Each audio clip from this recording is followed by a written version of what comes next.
call this meeting to order at 7:01 p.m. If you're able, please rise for the Pledge of Allegiance. I pledge allegiance to the flag of the United States of America and to the republic for which it stands, one nation, under God, indivisible, with liberty and justice for all. May we have a roll call, please? Johnson. Here. Kelly. Here. Mikulski. Here. Sabatini. Here. Leaks May. Here.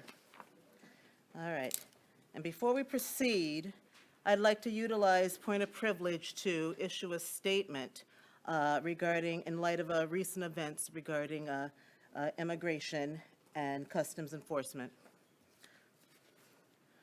Over the last few weeks, and the last couple of days especially, my office has seen an increase in the number of residents seeking insight and assurance about the role of the Ferndale Police in response to potential immigration enforcement activity.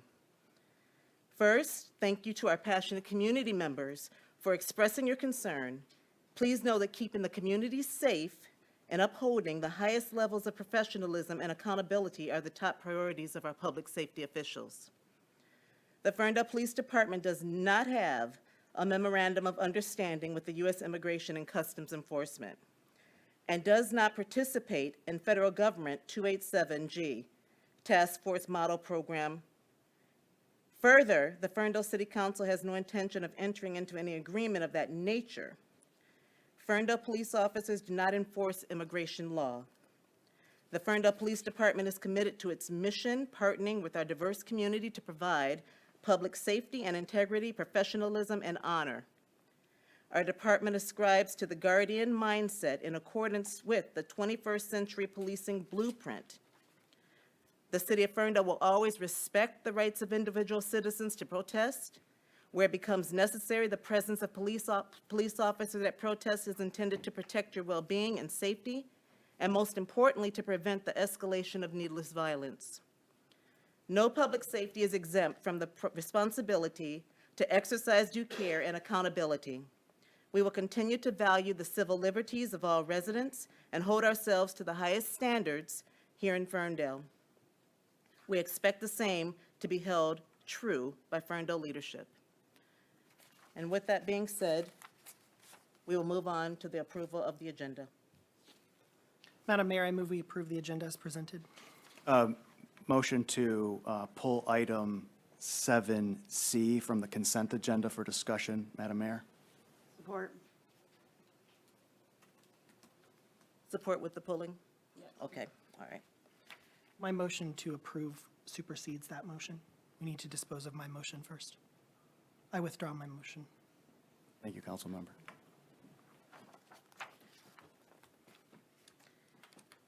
Then we need a motion to approve the agenda with moving item 7C off the consent agenda item to the regular agenda item, is what we need. Okay, I make a motion to approve the agenda with 7C removed to the regular agenda.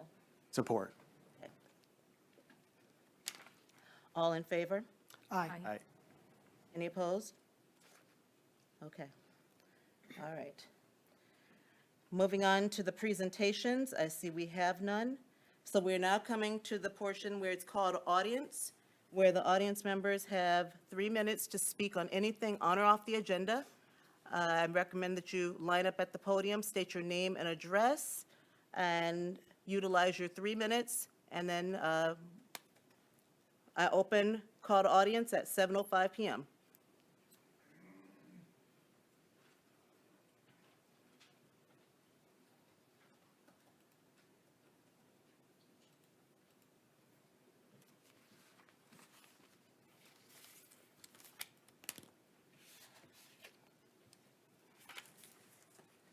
Hello, everyone. I guess somebody's got to go first. Hello, councilors. My name is Simon Cohen. I live at 954 West Marshall. I'm here to voice my opposition to the Axon ALPR contract. It would be naive for any of us to pretend the violence we are seeing from ICE and CBP in Minneapolis is not predicated on knowing who their victims are or where they live. Systems of mass surveillance are a central pillar to state violence, and we're seeing it play out in our country as we sit here right now.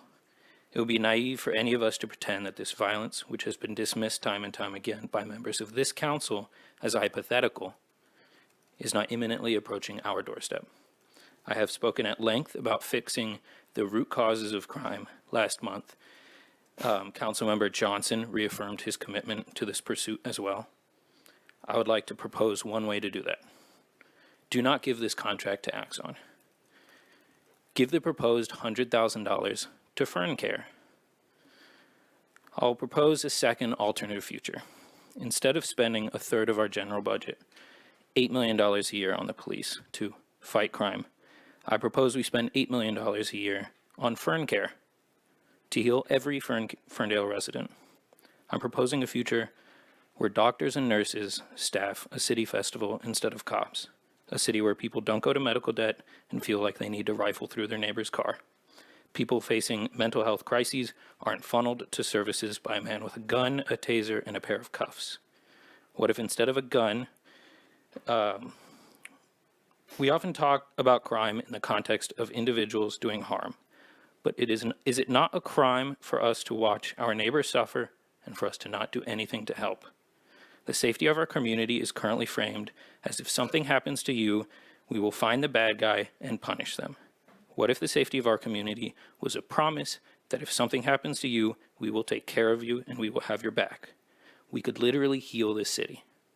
The fact that ALPR cameras are even being considered at this point makes me sick. Thank you for your time.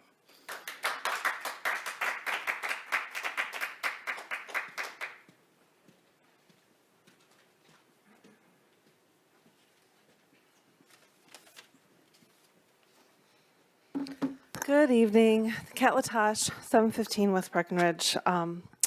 It's good to see all of you here tonight, and I want to appreciate the statement that was made at the top of the meeting tonight.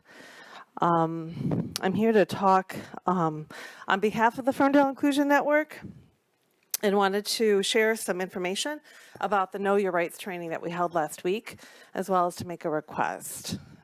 So just as a quick update for folks who may not know, the Ferndale Inclusion Network, our mission is to create a just and racially equitable Ferndale that embodies a culture of inclusion and belonging for all. And I'm really happy to share that we had a really successful Know Your Rights training last week on January 20th. Over 100 people attended. They stayed late. They asked a lot of questions. Really thankful to the ACLU of Michigan, who was there to present in person, and also to the Michigan Roundtable for Just Communities, who provided free technology for us so we could Zoom the meeting, have slides to share. It was a really excellent evening of information. And Finn does commit to holding additional trainings in the future. The reason I'm here tonight is to share that update, but also to share some of the concerns that came up at the meeting. And it sounds like you've been hearing from people directly. People are watching what's happening in Minneapolis, and they're really worried about what could happen here in Ferndale. And I heard the policy statement at the beginning of the meeting. And I think for a lot of residents, that might be somewhat vague and nebulous. What we heard at the meeting is people are wondering what kind of support the city will offer if they're approached by ICE. Where Ferndale stands on this, and what would the city do if ICE kind of invaded the city? Folks are looking for the city council to take a stand, maybe looking at what some of the other cities around the area are doing and saying about this issue. They're also wondering what exactly the police would do if they were called in this situation. So I heard the policy, but it wasn't really practical in terms of like pragmatic. What would actually happen? Like if I called the police, what would they do when they came to my door? And I think a lot of people have that question. So they want to clearly know what to expect. And so I think it's important to go a step beyond the policy statement and to make it really practical and clear for people. Exactly what can people expect from the city? And is the city going to make a firmer statement like we've heard like from the mayor of Sterling Heights who's come out, Washtenaw County's come out, Petoskey's come out, looking for something from Ferndale. So thank you so much.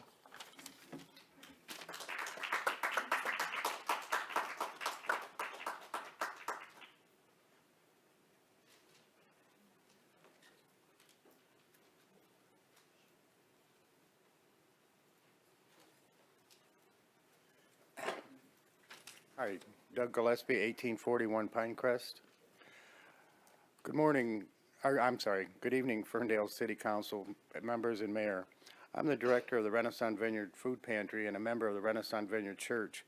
I am excited about the partnership opportunities that a new neighbor like 9 West will bring. I talk to families, seniors, and working people every day who live nearby and need help making ends meet. Having more housing in Ferndale that is affordable for the working class is so important. I look forward to having new neighbors in the 9 West apartments and to have Mike Ferlito and his family's company managing the property next door. Mike has been thoughtful and responsive when we've asked questions about the project or asked for his help and support. I know he will be a good neighbor to the church and pantry going forward. Please approve the pilot for 9 West tonight. Thank you.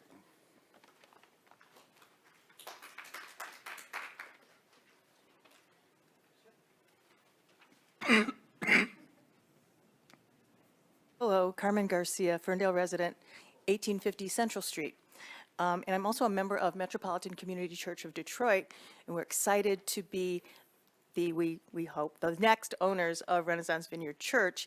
And so I'm here to express support for the housing building, the housing development that's going on, because we feel like that's a great addition to the housing work that we've done with the Ray Shepherd House and is good for Ferndale. We're excited about the future of Ferndale, our future collaborations, and thank you.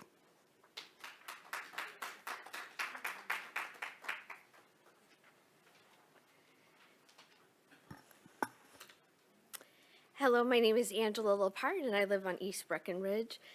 I support the thoughtful and intentional creation of more affordable housing. I have dear friends in the LGBTQAI plus community priced out of Ferndale, and I have watched my community become less diverse over the last 20 years that I've lived here. As someone that isn't a housing expert, I want to thank Council Member Sabatini for having a conversation with my spouse and I about pilot, and I want to thank Council Member Mikulski for sharing the FAQ online. I thank you for listening and continuing to implement methods to hold developers and management companies accountable. Saying all that, want to mention some PTSD and some anxiety I have around housing in general in Ferndale. Having been a neighbor of a recent affordable development, as well as living in Ferndale and working with older adults, as things with the Ferndale Housing Commission have not always been positive, say, in the last decade. To tell a story, when I was in my 20s, I worked at a homeless shelter in Southwest Chicago. I had people who would donate clothes with holes in them. And while I think they meant well, I think they were saying is something is better than nothing, and that you should be thankful for what you get.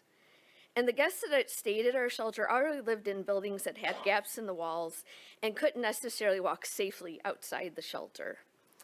My point is that inclusion does not exist without dignity, and equity does not exist without respecting a person's humanity. As I said, I'm not a housing expert, but I want to make sure that as we look at housing in the future, that we're thoughtful about doing so. And I want to genuinely thank you for the work you've done to ensure that the certain mechanisms have been in place for pilot to hold developers accountable. I just ask that you make residents understand attainability is not affordability. Please help us understand what kind of income helps a person in attainable housing. Is that somebody who works in food service? Is that somebody who works as a medical assistant? Continue to keep developers accountable to building sustainable and quality housing.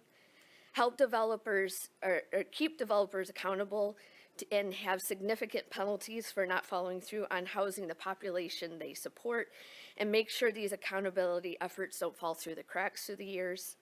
If housing is meant to be affordable for families, please look at the square footage you are asking families with children to live in. Ensure there's enough parking. If developers aren't willing to use public transportation in Detroit to get around, then I don't think they should ask the residents to go without parking. Please remember that the people that rent and pay lower rent are still your constituents. I hope you're making efforts to reach out to people in subsidized housing and affordable and attainable housing complexes to ensure that they're being served well and they're being treated with dignity. Thank you.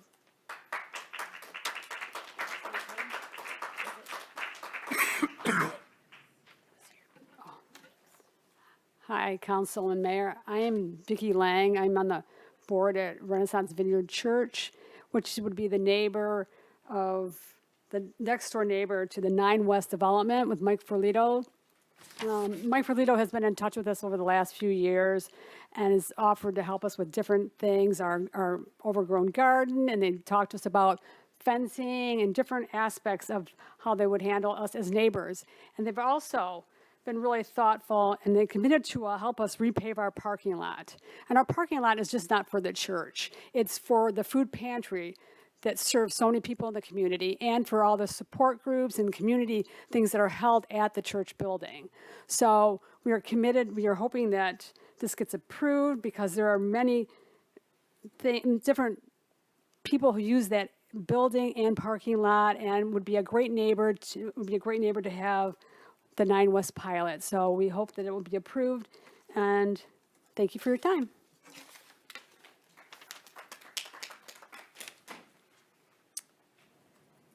Good evening, Ferndale City Council members and Mayor. This is Reggie Sutherland. I'm a resident at the new Raymond E. Shepherd housing development, and I'm a long-time volunteer at the Renaissance Vineyard Church Food Pantry. I'm here tonight to speak on support of the 9 West Apartment Project, which brings much-needed attainable housing to Ferndale.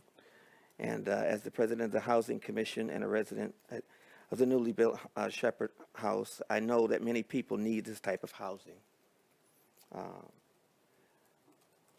I realize that 9 West will serve some residents with higher incomes and than Shepherd House does, and I support this. We need affordable housing at many price points in Ferndale. Many of our pantry clients and volunteers would love to live in a building like 9 West because the work that the city has done with the developer to make this project attainable, they could actually afford to live there. And they will do so much for the community. And I'm also familiar with their project at Republican 9 Mile, and I think they did an excellent job. Thank you.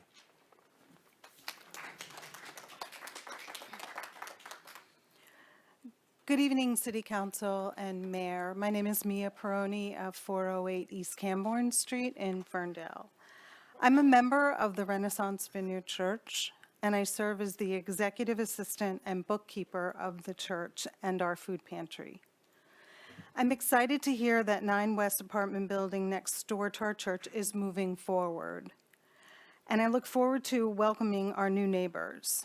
We've already met with the developer, and I know that we'll be working closely with them as they begin construction and as they fulfill their commitment to help us repave our 9 Mile parking lot.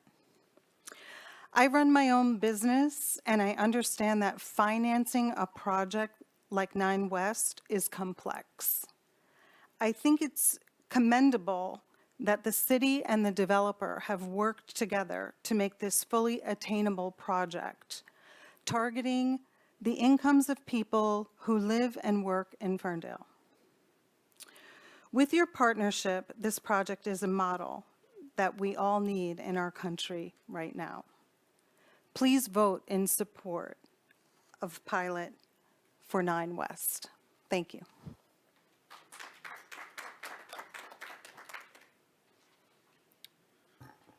Good evening, City Council members. My name is Ryan Rainboth, 1961 East Troy Street. I was ticketed $100 during this last snow emergency, and I'm here because that fine resulted from a failure from the City of Ferndale's communication systems, not from the residents ignoring rules. The snow emergency was announced through a Facebook post, and the city later acknowledged that the text alert system was down. That system exists specifically so residents receive timely, direct notice. In this case, it didn't work. Despite that, enforcement still occurred at 1 a.m. with $100 tickets issued across entire streets without warnings or grace period. That situation feels unfair. When residents aren't properly notified, strict enforcement undermines trust and creates the impression that people are being penalized for a breakdown they didn't cause. This isn't about avoiding responsibility, it's about fairness and accountability. Residents didn't choose the communication method, and residents didn't know the alert system had failed. The city did. I'm asking the council to direct staff to 1, void or significantly reduce tickets issued during the snow emergency due to the acknowledged alert failure. 2, present a written plan and timeline within 30 days to repair and verify emergency alert systems with redundancy. And 3, adopt a policy requiring confirmed functioning alerts before snow emergency enforcement, including warnings or delayed enforcement when systems fail. If the city cannot reliably notify residents, it should not be fining them. Thank you for your time.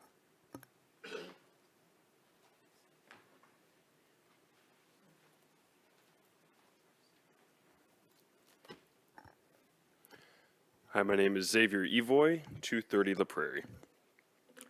Madam Mayor, members of the City Council, I'm honored to speak with you today in celebration of Michigan's 189th birthday.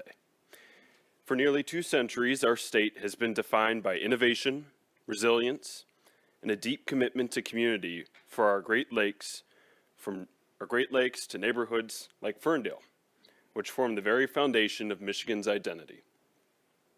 I myself have had the honor of serving as the governor of Michigan Boys State and proudly representing our great state in the Senate of Boys Nation.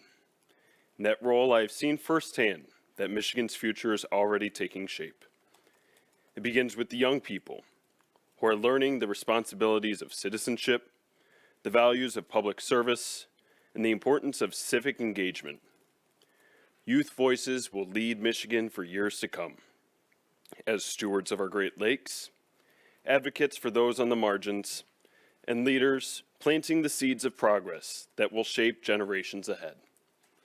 As we honor 189 years of Michigan history, we also look forward with confidence and purpose. The next chapter of this great state begins with every Michigander, including neighborhoods like Ferndale. Working together, we can strengthen our shared future. May we continue to invest in one another and ensure that Michigan's best days are still ahead. With that, I would like to wish our great state a happy birthday. Xavier, did you say you were the governor of Boise State Governor? Yes, I was, 88th. Amazing.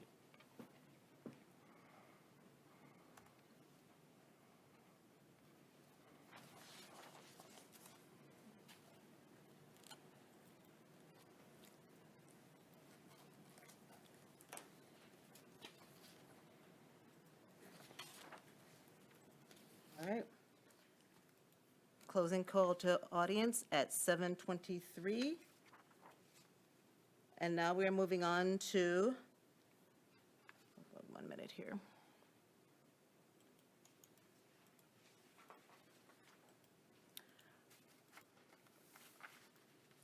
A public hearing for the consideration of a Class C development liquor license for City Smoke Ferndale LLC located at 345 East 9 Mile Road. Before we get into, can I have a motion to open the public hearing at 7:24 PM? So moved. Support. We're opening up the hearing to Excuse me, Mary, if you might want to have. Call the vote. call the vote. All in favor? Aye. Aye. Any opposed? Okay, now we're opening it up. Thank you, Ross. Good evening, Mayor and Council. Just to be brief, tonight we're considering a development liquor license for Bad Brad's at 345 East 9 Mile Road, the former site of Otis Supply over here. The license was approved for recommendation by the Liquor License Review Committee on Tuesday, December 9th, 2025. Once approved, the applicant will apply for all necessary building permits to begin work on the building. If there are any further questions, I can answer, but we also have Chris Tower from Atkinson, Need, Allen, and Rentrop, who is here on behalf of the applicant.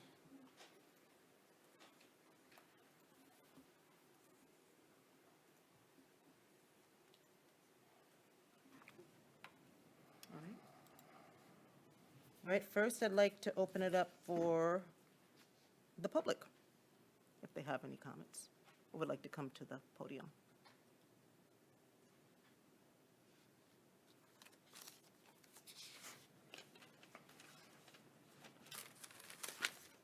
Paul Colony, Breckenridge Street. I just have a quick question.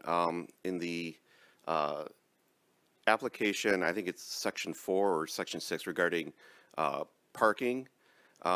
They've actually mentioned the parking structure garage across the street from them. The only one is obviously Credit Union 1. I'm just wondering if there was an agreement to use parking for that, because as far as I know, that's still a private lot that closes at 7 o'clock. The reason I bring this up is the number of employees, the number of seating capacity, the limited parking on Vester, the limited parking on Leland. You're adding a lot of cars into this area. So I just was looking for a clarification on that. Thank you.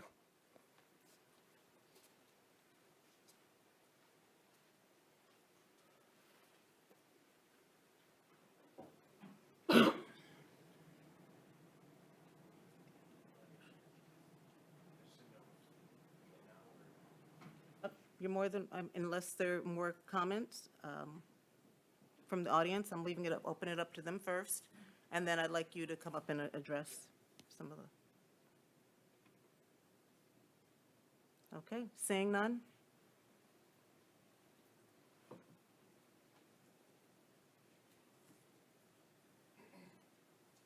Good evening, Mayor and Council. My name is Chris Tower, just like Ross said, here with Atkinson Down and Rentrop.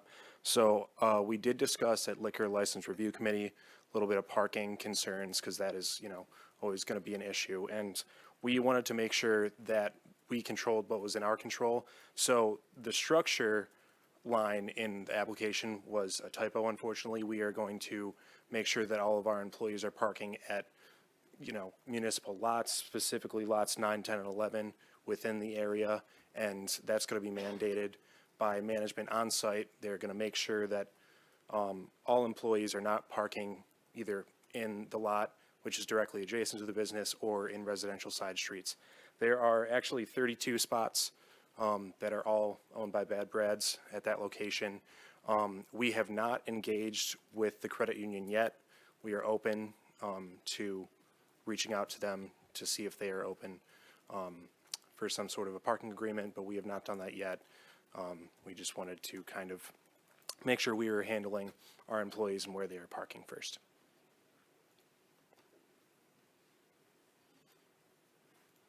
Through the chair, do we know what parking was like for Otis Supply? Do you benchmark that in your estimates of what the customer demand might be? So not exactly. I mean, the one thing that we can compare to Otis Supply is that Bad Brad's is going to likely have a bit less of a capacity. Otis Supply had the, I think it was kind of a concert stage type area. Under this concept, that will be converted to office space and employee break room, so that won't be servicing customers. That will be for employees and management. So that is a little bit smaller of a footprint for customers compared to the last concept. Thank you.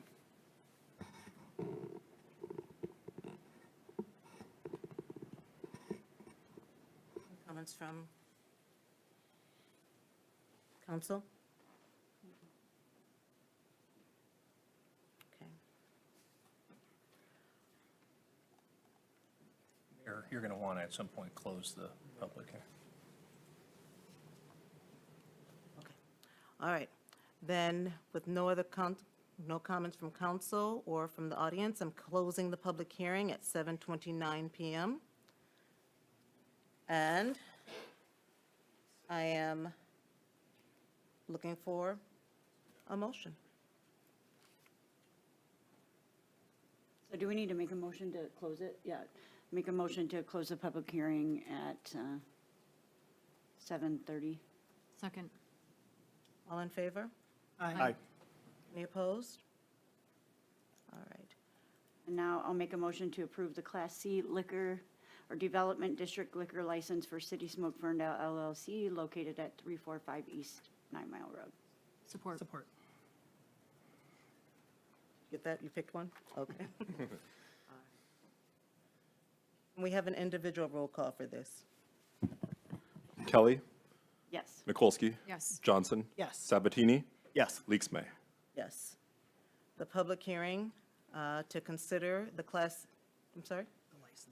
The license is approved for the City Smoke Ferndale LLC located at 345 East 9 Mile. We now have a second public hearing, which I'd like to, the second public hearing is the consideration of the rezoning request for 660 East 10 Mile Road. And I would like to open that public hearing at 7:31 PM. I May we have move a to motion? open the public hearing at 7:31 PM. Support. All in favor? Aye. Any opposed? All right. And in this case, I'd like to open it up to the audience if you have any questions regarding this public presentation first, and then you'll. Okay. Russ, if you would like to give us a overview? Thank you, Mayor. Today we're considering a conditional rezoning request for 660 East 10 Mile Road. Project location is located on the northeast quadrant of the city, on the corner of 10 Mile Road and Bermuda Street, which is known as the Iron Ridge District. Some adjacent land uses and zoning. On the east, we have an MXD1 neighborhood mixed use, which is currently developed as a parking lot that serves a multiple family residential development. To the south, we have I1 industrial, which is currently developed as part of the same property, but contains a vacant structure. To the west, we have the city of Pleasant Ridge, and to the north, we have 696. These are the existing conditions. So right here on the top left, you're looking at from the corner of 10 Mile and Bermuda. To the right here is in the parking lot, and then an aerial view. If you can see my cursor, we're talking about this specific parcel right here. These are the proposed conditions. They are anticipating that Paper Sons Company will be having a restaurant in the structure. This is some pretty great renderings that they shared with us. This is the site plan, so just kind of block out this gray area here. That's going to be considered at a later time period. But we're talking about this structure right here is the restaurant. We have some outdoor seating here, some pedestrian circulation, and some landscaping. So that mural that you saw in the previous pictures is right here. So some pretty great seating opportunities to sit outside, enjoy some food next to the mural. A little bit of background, the project includes renovating the former Walker Wire site within the Iron Ridge District. Approval of the conditional rezoning will allow the space to be repurposed as a full-service sit-down restaurant. Paper Sons Barbecue will offer dinner, brunch, batch cocktails, wine, beer, and cider while introducing smokehouse favorites with Chinese-American flavors. The project includes enhanced landscaping and outdoor seating and was approved by Planning Commission on December 17th, 2025. And Planning Commission applied all the approval standards set forth in Section 13.04, which the project does comply with the master plan. It's compatible with the zoning district, the uses, and the street system. There are sufficient public utilities and services. It's compatible with the requested zoning district. It does not create spot zoning. It conforms with the zoning district requirements. Serves the public interest.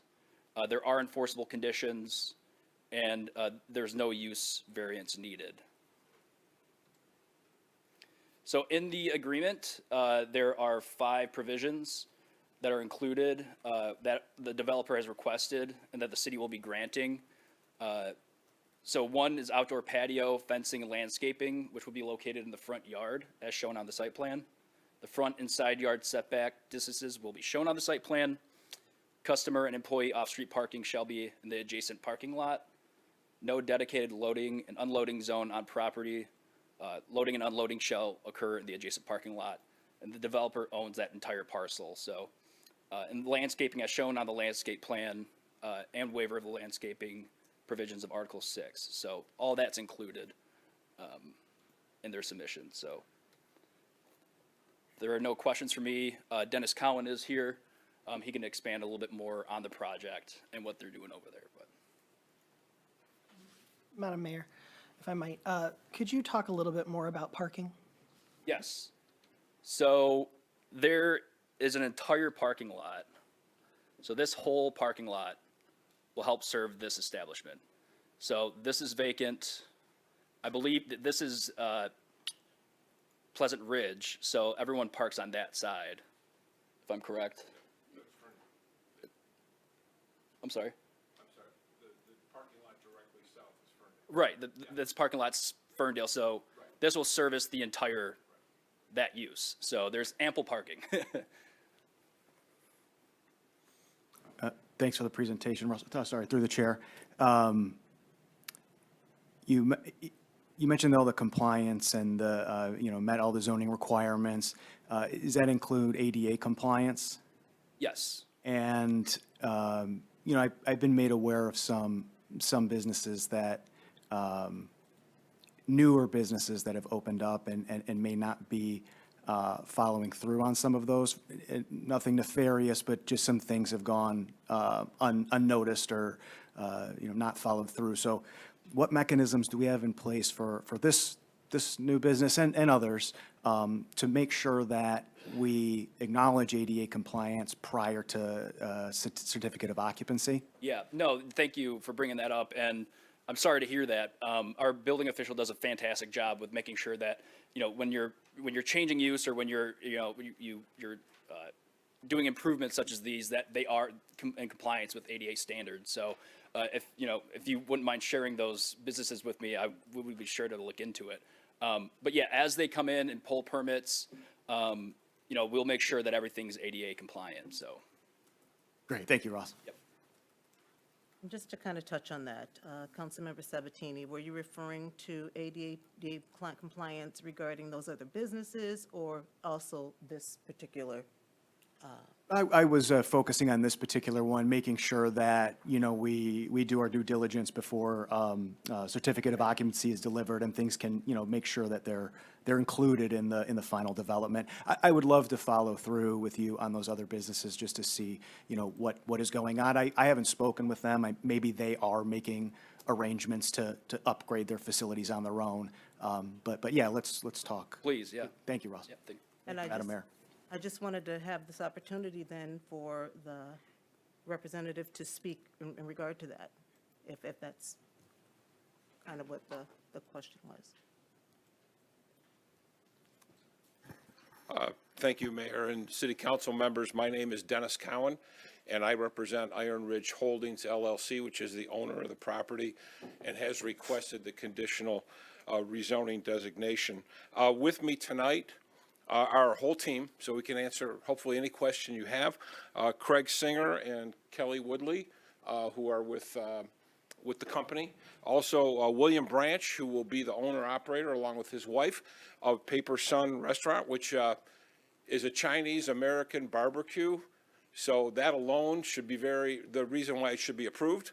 I'm only kidding. And then finally, Alejandro Fernandez from Stonefield Engineering, and he assures me that this project is ADA compliant. So that's one thing that his company and our ownership ensure, especially if you're going to be inviting the public into your building and a restaurant. It has to be a welcoming place. But that's a very good point, and we're glad you brought it up. This project is part of the next evolution of the Iron Ridge District. As you know, this used to be the Walker Wire Industrial Facility. It is it's right on the border. In fact, this building abuts the property line with Pleasant Ridge. So we have Pleasant Ridge aspect of it and Ferndale, but it all kind of works as one. We do have 91 parking spaces. We exceed the parking requirement. But that property, we're not asking to be rezoned, just the building and the corner property. We want to thank your economic development team and your planner, Both were just great resources for us in helping work through the process, but also stood up for the city and held us to be accountable, and that's why we are in compliance with all the requirements for conditional rezoning. We also want to thank the Planning Commission for their support, and also both the Planning Commission and the departments in working with us. We had some changes to the landscaping. We have adequate landscaping, but we wanted to make sure that we didn't have very trees that would mature and be tall and block the view of this beautiful mural, which is going to be maintained as part of the project. So the mural is staying if anybody has any questions, but we needed to work a little bit with the department on that, and we did resubmit a landscaping plan that we believe is compliant. So we are very grateful for this opportunity to come before you. The industrial designation that's currently there does not give us the flexibility to have a full-service restaurant. So that's why we're seeking this designation, as well as in the future, some other uses that are allowed in the district. Not all of them. We've cut out the industrial, the quasi-public uses, the residential uses, and pretty much just left kind of retail type uses that could happen in the building perhaps in the future. But we're very excited about Paper Sons and the opportunity they bring to the community. And we also believe we're very compliant with your master plan, and especially with the adaptive reuse of this building. The footprint is not changing. It's been vacant for some time, formerly part of the industrial complex that was here, and now will be turned into what we believe is going to be a great addition to the Ferndale restaurant community. So if you have any questions, we have our team here.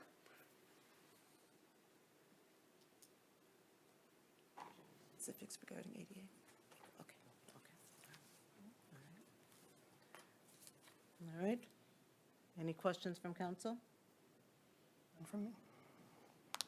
Then I propose that we close I would like a motion to close the hearing at 7:42 PM. I move we close the public hearing at 7:42 PM. Support. All in favor? Aye. And Madam Mayor, I move we approve the proposed conditional rezoning request from I-1 Industrial to MXD1 Neighborhood Mixed Use with conditions as recommended by the Planning Commission. Support. May we have an individual roll call, please? Johnson? Yes. Mikulski? Yes. Kelly? Yes. Sabatini? Yes. Leaks May. Yes. All right, the motion for consideration to rezone the request from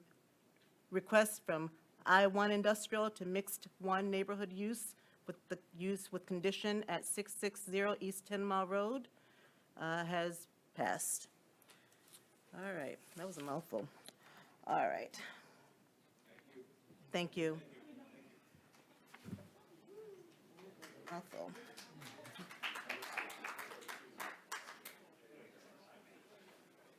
I know. Thank you. All right, we are moving on to the consent agenda.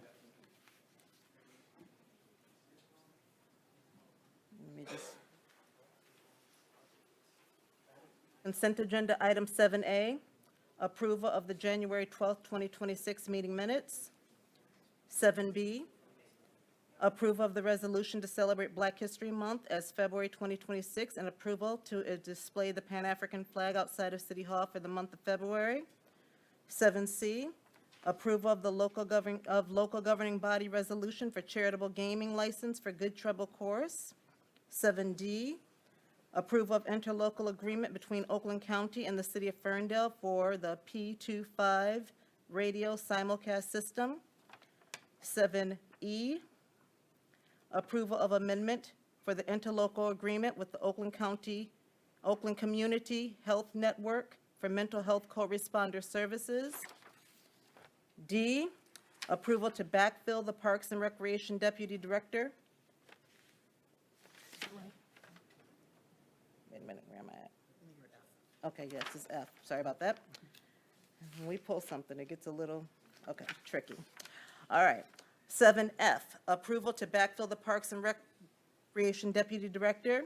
G, approval of the amendment to the software license and service agreement with Passport Labs, Inc. for a credit amount in the amount of $17,150. H, approval of permit parking agreement. between the Ferndale Area District Library and the City of Ferndale. I, approval of council chamber AV system upgrade in the amount of $26,937. J, approval of quote for the city facilities Meraki replacement in the amount of $63,753.51. 7K, approval of one-year HVAC controls preventative measure, maintenance and inspection agreement with Siemens Industry, Inc., in the amount not to exceed $7,324. 7L, approval of HVAC control systems upgrade with Siemens Industry, Inc., in the amount not to exceed $41,795. 7M, approval of professional services agreement with Plant Moran in the amount not to exceed $25,000. 7N, approval of professional services agreement with OHM Advisors for water service line verification and tracking GIS application development in the amount not to exceed $23,500. 7O, approval of professional services agreement with OHM Advisors for sidewalk inspection and replacement GIS application development in the amount not to exceed $19,500. 7P, approval of bills and payrolls as submitted by the Finance Director and subject to review by the Council Finance Committee. Madam Mayor, I move we approve the consent agenda. Support. All in favor? Aye. Aye. Any opposed? Consent agenda passes. And now we're going on to the regular agenda, starting with item 8A, which is payment in lieu of taxes resolution for the community benefits agreement for 1200 West 9 Mile Road. Thank you, Mayor. Before you get started, Oh, sorry. I would like to, so that we can put it on the table for discussion after, is a motion. I move to approve the resolution for payment in lieu of taxes or pilot and the community benefits agreement with Ferndale Group for 1200 West 9 Mile Road as submitted by the Director of Community and Economic Development. Support. All in favor? Oh, sorry, never mind. Never mind. Okay. Never mind. All right. Go ahead, Ross, with All your right, thank you, Mayor. introduction. So in tonight's action item, we have a resolution to establish a tax exemption and pilot program for 1200 West 9. It also includes a restricted covenant, which restricts housing costs to 100% attainable over 15 years. And it also has a community benefits agreement, which includes $300,000 plus in incentives to the city and residents.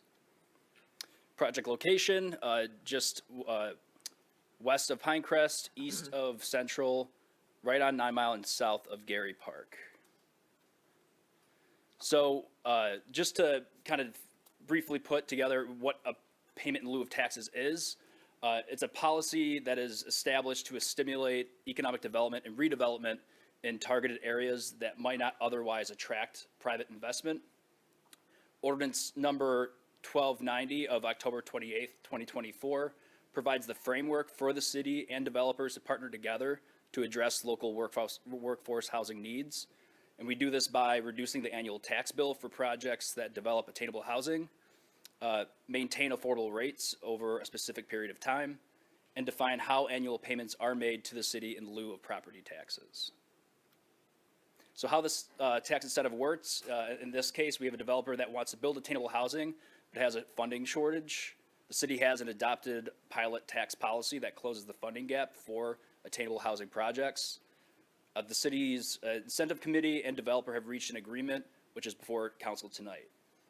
With this pilot agreement, the developer builds middle income housing ranging from 80% AMI to 120% AMI. The city receives $25,000 with annual increases and the community benefits. Taxing jurisdictions, including schools, libraries, city and county, receive increased tax revenue by collecting 3% of rental income.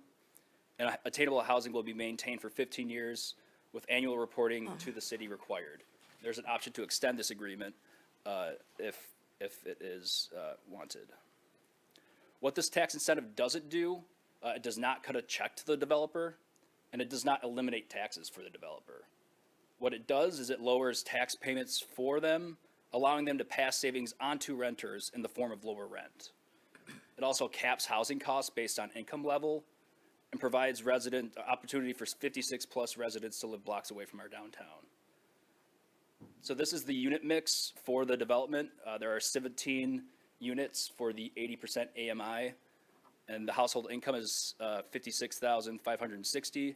These are your construction laborers, machinists, clinical lab techs. We have 18 units at 100% AMI, and the one-person household income is $70,700. These are carpenters, school teachers, HR specialists. And then we have 21 units at 120% AMI at $84,840. And these are your plumbers, pipe fitters, and steam fitters. So this is a breakdown of the current taxes as a vacant lot and what is projected under the pilot agreement. So under the pilot agreement, the city collects 3% of the annual shelter rents, which is projected at $1.2 million approximately. So that 3% shakes out to $36,401. So the city collects that $36,401 and then redistributes that to all taxing jurisdictions, including ourselves. And that's what you see coming down in the orange border. That's the city's collection. Oh. So considering this $36,000 that we receive on the annual shelter rents, on top of the $25,000 in the municipal service agreement, the total revenue generated from this development is $61,401. However, the city receives $35,733 because we are redistributing those taxes to the taxing jurisdictions, the counties, the schools, the libraries. So whereas today we're collecting $3,194 on a vacant structure, a vacant property, in the future, the city will be getting $35,733, 11 times more than what we're getting today. I have a feeling there's going to be questions on that, so we'll come back to it. All the community benefits are intact as before. So the housing is locked in for 15 years. We have the 9-mile road improvements, the ADA units, public art, bike share, the improvements to Gary Park, the mitigation for the adjacent property, which is 1841 Pinecrest, and as well as a decorative fence, municipal services agreement, the clawback, the administrative fee, which is totaling $300,000 or more. And the requirements after approval, there will be annual and semi-annual reporting to the city to ensure compliance with the restricted covenant and community benefits agreement. Enforceable remedies are in place within the restricted covenant and community benefits agreement to ensure obligations are met. And if there are any amendments to existing agreements, City Council has authority to review. If there are any questions, I'll be sure to answer them, but we also have Mike Ferlito here to answer any other questions as well.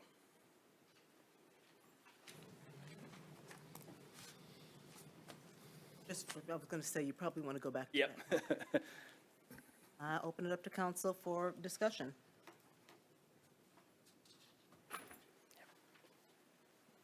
Yeah, through the chair. Thank you, Ross, for the presentation. Thank you, Mr. Ferlito, for being here to answer questions. I want to start by saying I support mixed-use housing. I support housing of all levels, affordable, attainable, low income. I know that I acknowledge, I see that we need more housing in Ferndale. I like that projects like this stimulate the economy beyond the developers' profits. It spurs jobs, it creates jobs, it spurs other businesses.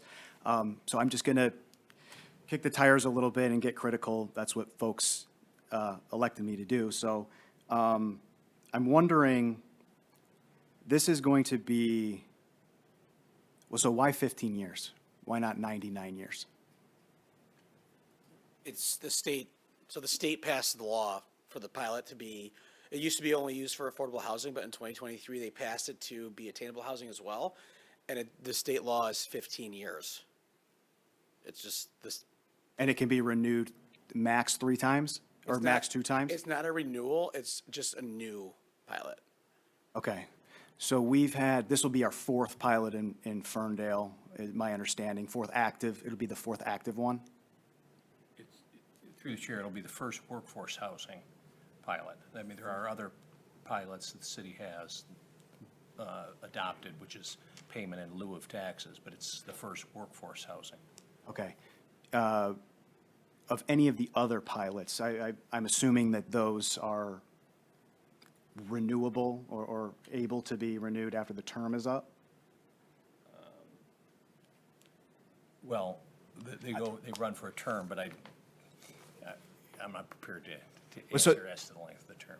Well, so my question is essentially of the other pilots that the city has engaged in, how many, if any, have renewed, gone for a new pilot term to maintain the affordable or the attainable housing? I don't have that information, unfortunately. Okay, thank you. Could you explain the difference between the workforce and the attainable housing? Because we've heard both those terms thrown around. Those are interchangeable those uses. It means the same. Workforce housing means the 80 to 120, and attainable. It's a workforce is sort of like the middle income housing. They all mean the same thing. Okay. Thank you. Did we explore any other public-private partnerships with this development instead of the pilot? Yes, we've done an extensive process with this. Our first go-around for the project, I believe most of you are up here, was the NEZ tax abatement, and that was supposed to be coupled with a missing middle grant from MISTA. Before we were the first project in Oakland County to be preliminary approved, but there was a lag of time between getting the NEZ approval, and we needed that to get the final step of the grant. We missed the grant, so we had to relook at the project. Then we applied for the MEDC Low Interest Loan Program, CRP, and then that ran out of money last year, or really middle of this year. So we went through 2 state programs, and then we looked at the Brownfield TIF, which is essentially the same thing, but it only limits us to 20% of the units. So we wanted to be a partner and say, hey, look, there's a program here called Pilot. We get 100%, you get 100% of the attainable units, as opposed to 20. So that's why we decided to move forward with Pilot. So there was no exploration of community land trust or, other models that are used like co-ops or rent-to-own, lease-to-own type of stuff? So I'm not super familiar with all those. I know the other segment is LIHTC, low-income housing tax credits, and I don't think this project would have been approved through the state or MISTA. It's extremely competitive, and they look at areas that are like Detroit and more prone for the need. We did reach out to Oakland Housing Trust for a grant or a low-interest loan, and they also ran out of money. So we exhausted a lot of resources without moving toward the low-income housing tax credit program, which a lot of those loans and grants are used for. So, Ross, I'm assumed we verified that I'm sure we verified that these funding sources fell through for ourselves?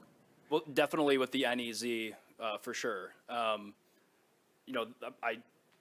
can't speak to any other work that they looked into, but I mean, the NEZ definitely fell through, and that's verified, so. Okay, thank you. Yep. Great. So to the co-op community land trust, just these alternative models it sounds like this is temporary affordable housing to me, or attainable housing to me, right? Like we are buying attainable housing for 15 years, and then in 15 years, we've got this problem again where there's a workforce housing shortage. We are hopeful that the state will increase the pilot term from 15 to 30 years. there's a lot of us that are active trying to lobby for that. So if it was our call, we'd have it forever. So our intent is not to change. Because of the pilot, it also includes CPI increases. So there's no way, it doesn't hurt the project in any way or the residents there to maintain a forever pilot. If we can get a forever pilot, we would do it. That's why we added into our agreement that we are able to get 2 more additional 15-year terms. At the state level, we're not allowed to renew the pilot for some reason. So once the pilot expires, then we get a new pilot while maintaining the attainable housing. So the housing developers that I work with, Vester Flats is also one of them that's under construction. We are working on other projects, and our goal is to hopefully get the pilot limit from 15 to 30 years at the state level this year. So then it become a 30-year problem. Become a 30-year problem. And then we're, Really a 60-year problem if we can do a renewable license there. so then I guess my question, is for Ross or to the city, to my fellow council members is, what else can we do? Like, what can we do that is locking into place long-term attainable housing, long-term affordable housing, addressing the issues of ownership inequity, right? I mean, I don't have examples to point to in Ferndale certainly, but there's communities, Ann Arbor has co-op housing, New York has thousands of rent-controlled apartments and lease-to-own type of units. So what can we explore there if we haven't been able to do it with this one? Yeah, I think, well, in regard to the pilot, we can definitely, make those connections of state legislators, right? But in terms of the co-ops and exploring alternative methods, I'd love to explore those methods. Is that looking at, doing comprehensive plans around housing and how we approach housing? I'd love to do that. So yeah, if that's a direction that council wants to explore, CED would definitely be open to that, so. And I would add to that subject, there's nothing you can do specifically to bind the action of a future council, but there's also nothing harmful about if this body wanted to adopt a resolution of intent, saying that in taking this action, it is the intent that it be renewed in the future, so that that information is carried forward when the future council goes to consider it. And through the chair, if I can add in a little bit, one of the issues is that state law hasn't really caught up to a lot of the, let's call it, newer thinking on how to develop housing. State law continues to be set in this fairly restrictive way. I mean, technically, state law in Michigan doesn't even truly have the mechanisms in place to do a real community land trust.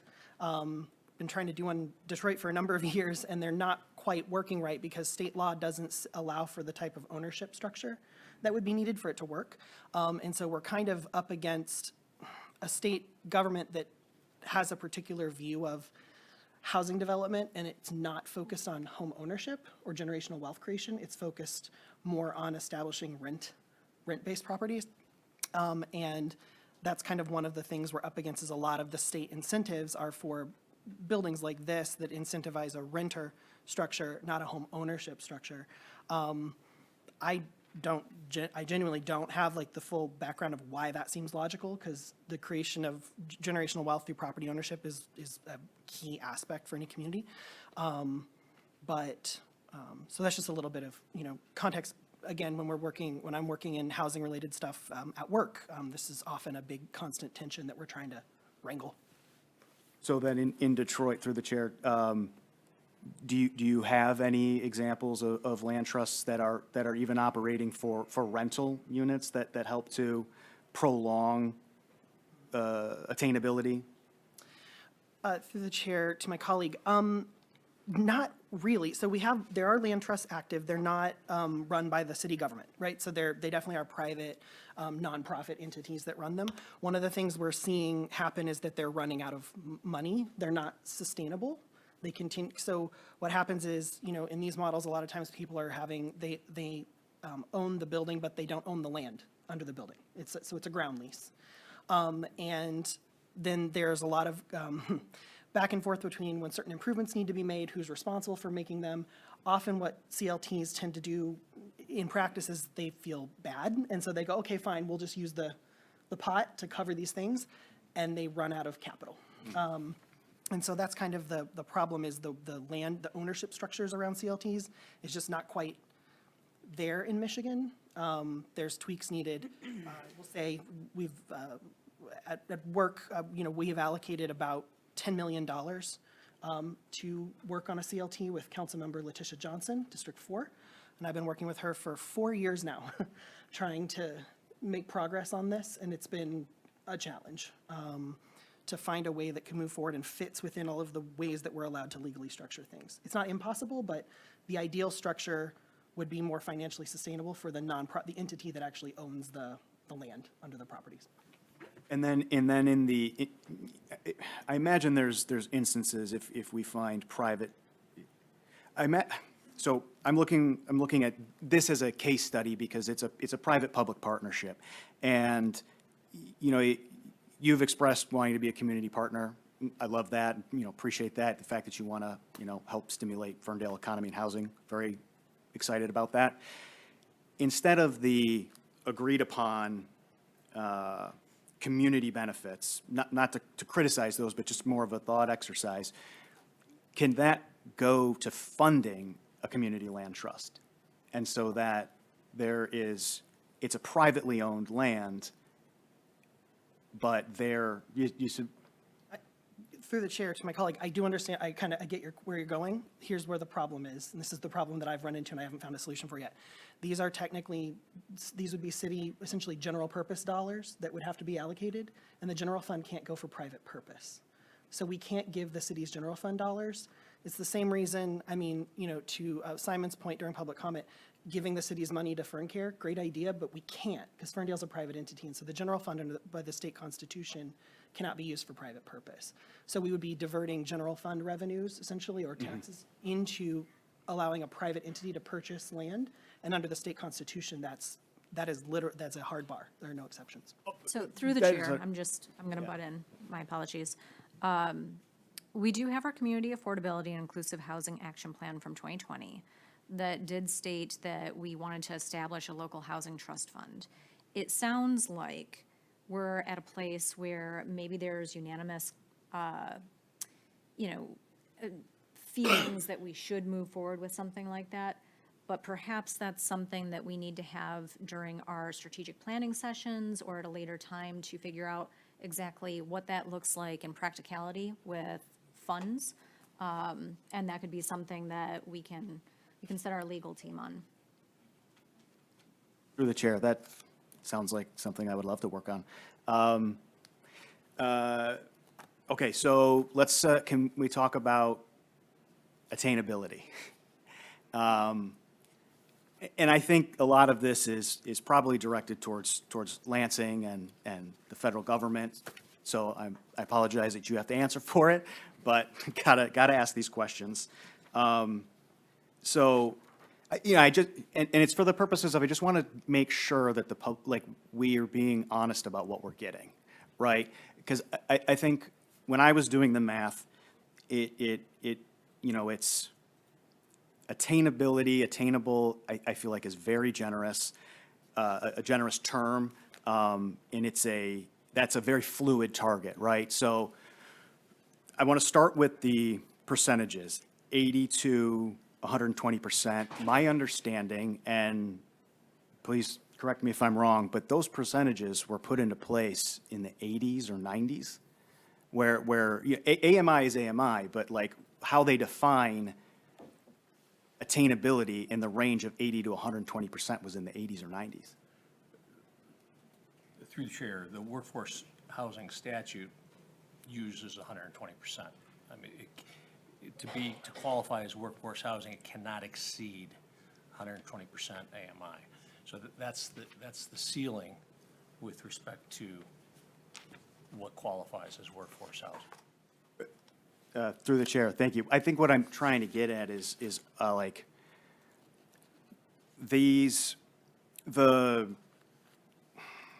what was affordable when the rates were set, when the percentages were set, people's income, 30% of their income. Rents have increased 120% since 2000, the year 2000. Wages have increased 70%. So this idea that that's attainable based on the percentages that I understand we are restricted by just doesn't seem to, the math doesn't seem to math, right? Like it seems like it's attainable in name only in today's dollars. Yeah, no, I'm not sure how they calculate this annually, because they do readdress this on an annual basis, and they increase the household incomes. But yeah, I mean, unfortunately, this is the policy that we have, right? Through the chair, Ross. I'm just trying to Totally get this understand, understood as much as we possibly can. And like I said, I think it's my problem is with the definitions. I just want to make that clear. I think we are building attainable workforce housing within the guidelines set forth. Right. My issue is with the guidelines essentially, and so I think that needs to be called out. I appreciate Councilmember Johnson and Councilmember Mikulski talking about wanting to look for alternative, more creative ways of sustaining attainability and affordability. So thank you for bearing with these questions. I just want to also just mention one more thing. So when the MEDC stopped funding these types of projects, there's a huge gap in the market for gap funding. So the MEDC's CRP loan program was a 1% loan. This is when we were looking at bank notes at 7%. So that you paying that smaller interest allowed the project to not charge as much rent and to add more 80% units than we have now. But that state program was so critical to all of these developments, and they pulled it. I'm doing one in Berkeley, and they pulled that one too. So what we're trying to do this year with the state is say, look, you need to come back with a low-interest loan program, because you're right, 120% doesn't feel like that's that attainable.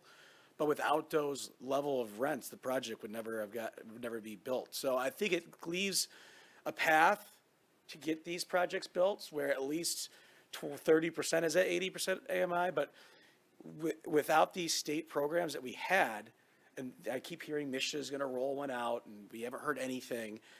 There's no way of building these projects without these programs. We're getting very lucky with this one because there's so much value created with how many years we own the property, but it's virtually impossible to build a mixed income project without a pilot. And if there was more low interest dollars coming from the state, it would be a lot easier to build more of this type of housing. This is what we have available in the state of Michigan. So let me just kind of share why I'm in support of this project. One, workforce housing we don't have in this community. I'm all about having affordable housing, and I believe that model is going to be demonstrated by the Vester Flats. I think there's a little bit of a different range as far as what they provide, which is coming, than what this workforce housing would provide. But when I did a little bit of checking, to me, workforce housing, it would assist those individuals who are like civil servants, public servants in the community, like teachers, or maybe a spouse that works part-time, people like managers, police, fire, DPW. These are the state of Michigan employees. These are the people that would maybe appreciate this type of housing because, one, it's not quite easy to be able to buy a house outright, and this would give them the opportunity to kind of save and be in the community in order to become part of a community that we all know is pretty great, and that it will allow them to save instead of, say, just renting outright in other places and not being able to save. So to me, this is the difference between someone being able to, a single-family household or someone like a stay-at-home parent. These are typical residents, even in this very community, that would be able to benefit from this type of housing. So I guess what I'm saying is that it's something that we don't have. It's something I'd like to see because would be the first here in Ferndale. And I'd just like to hear council's input regarding something that we don't have when we already have Raymond Shepherd. We have Vester Flats coming. Mayor Pro Tem mentioned, and so did Councilmember Johnson, about how we can strategize as far as what to, other alternatives that we can explore. But for this time being, I think this is an opportunity. I don't know about anyone else, but I've received emails from individuals who'd like to move in this community and wanted to know what Ferndale has regarding the opportunity to be able to move into a housing like this. And right now, we don't, but we could. This is why I'm in support of it, and I'd like to hear council's input as far as the populations that this would serve and how this would help. Through the chair, sorry, Councilmember Johnson, you're. Oh, no, go ahead. So I completely agree. I think we should be serving all populations housing. I don't want people to have to move out. I would love more age-in-place housing. I would love more affordable and low income, right? So it's, Ferndale needs and can support all of it. I think what my question is, yes, we're creating work. Can the workforce actually afford this? It is, to me, when doing the math, it looks like the workforce, it's meeting the guidelines of the pilot program set forth by the state. I acknowledge that. Yes, we are creating workforce housing technically, but market rate comps for a unit the size of this micro studio, 436 square feet, that's charging $1,515 per month. Correct me if I'm wrong. I think we're at 1,400, but Okay. I can double check that. Okay, yeah, thanks. Ross, that was from your email earlier. Yeah, that was for a one-bedroom. So a micro not apartment would be a 0-bedroom, but. Okay, so not the 436 square foot unit. Anyways. Yeah. Well, so market comps were, what would the price of the micro unit be then? Because I got to redo my The figures. lowest price unit is $1,400. $1,400. Market comps for those were $1,400 to $1,700 in Ferndale. So I'm just saying, like, we're ticking the box, and that's fine. I don't think that that's wrong. It's the tools that are available to us. But, let's understand that all of the workforce that are mentioned in this plan might not be able to afford it. So I hope that they're able to move in and we get the units filled up if this passes, and we'll go from there. I would love to be wrong about this. The other thing. Through the chair, sorry, Eddie, where did you get those numbers? Ross gave me the figures on the housing, and the comps were from, I think it was American Rental Housing 2023, Harvard JCHS. They gave me the stats on the median renter income increase and the median rent increase from 2001 to 2021. So it's just, rents outpace wages like almost double. So, are we actually serving the workforce? I hope we are. Are we following the letter of the law of the pilot program? Sure. Is that enough? You mind if I? Please. I think just so I can add a little bit as well. I think that it's, really important that we have this mix of housing, that we have affordable, that we have workforce, that we have market rate. The mix is necessary for a community. I think one of the things that is appealing about this workforce housing is that these are the same rules and guidelines that everyone who builds it has to follow in Michigan. And what I can tell you is I don't know of a single workforce housing development anywhere in the state that hasn't filled upon availability. So there are no developers right now who are not oversubscribed, frankly, on at least applications or those sorts of things. So I'm not worried about filling it. I think one thing I want to be cautious about is I want to pursue a lot of the same these options and these ideas, but we also can't let perfect be the enemy of good. And we're working we're working with the laws and the rules that we have, and this is as good as it's, I think, can really get at this time for us, until we do find some other, strategy or, mechanism, or Lansing changes something, which might happen. There's a big push for, redevelopment housing stuff.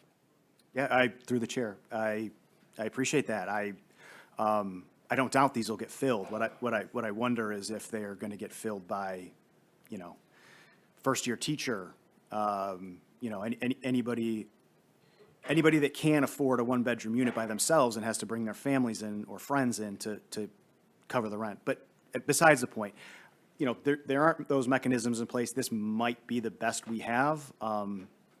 That doesn't Make it perfect. It doesn't make it perfect, but I don't think I'm asking for perfection. I'm just wondering, Mr. Ferlito has expressed interest in being a good community partner. Maybe we go back to the drawing board and together figure out how do we, solve some of these issues you were talking about earlier, right? What's the rush to get this housing in now if Mr. Ferlito is anxious to partner with the community on programs like this? And then I wanted to speak to, the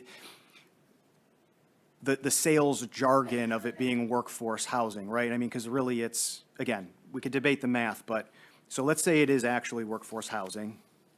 Again, I'll acknowledge that it is under the laws of the pilot program, the guidelines of the pilot program.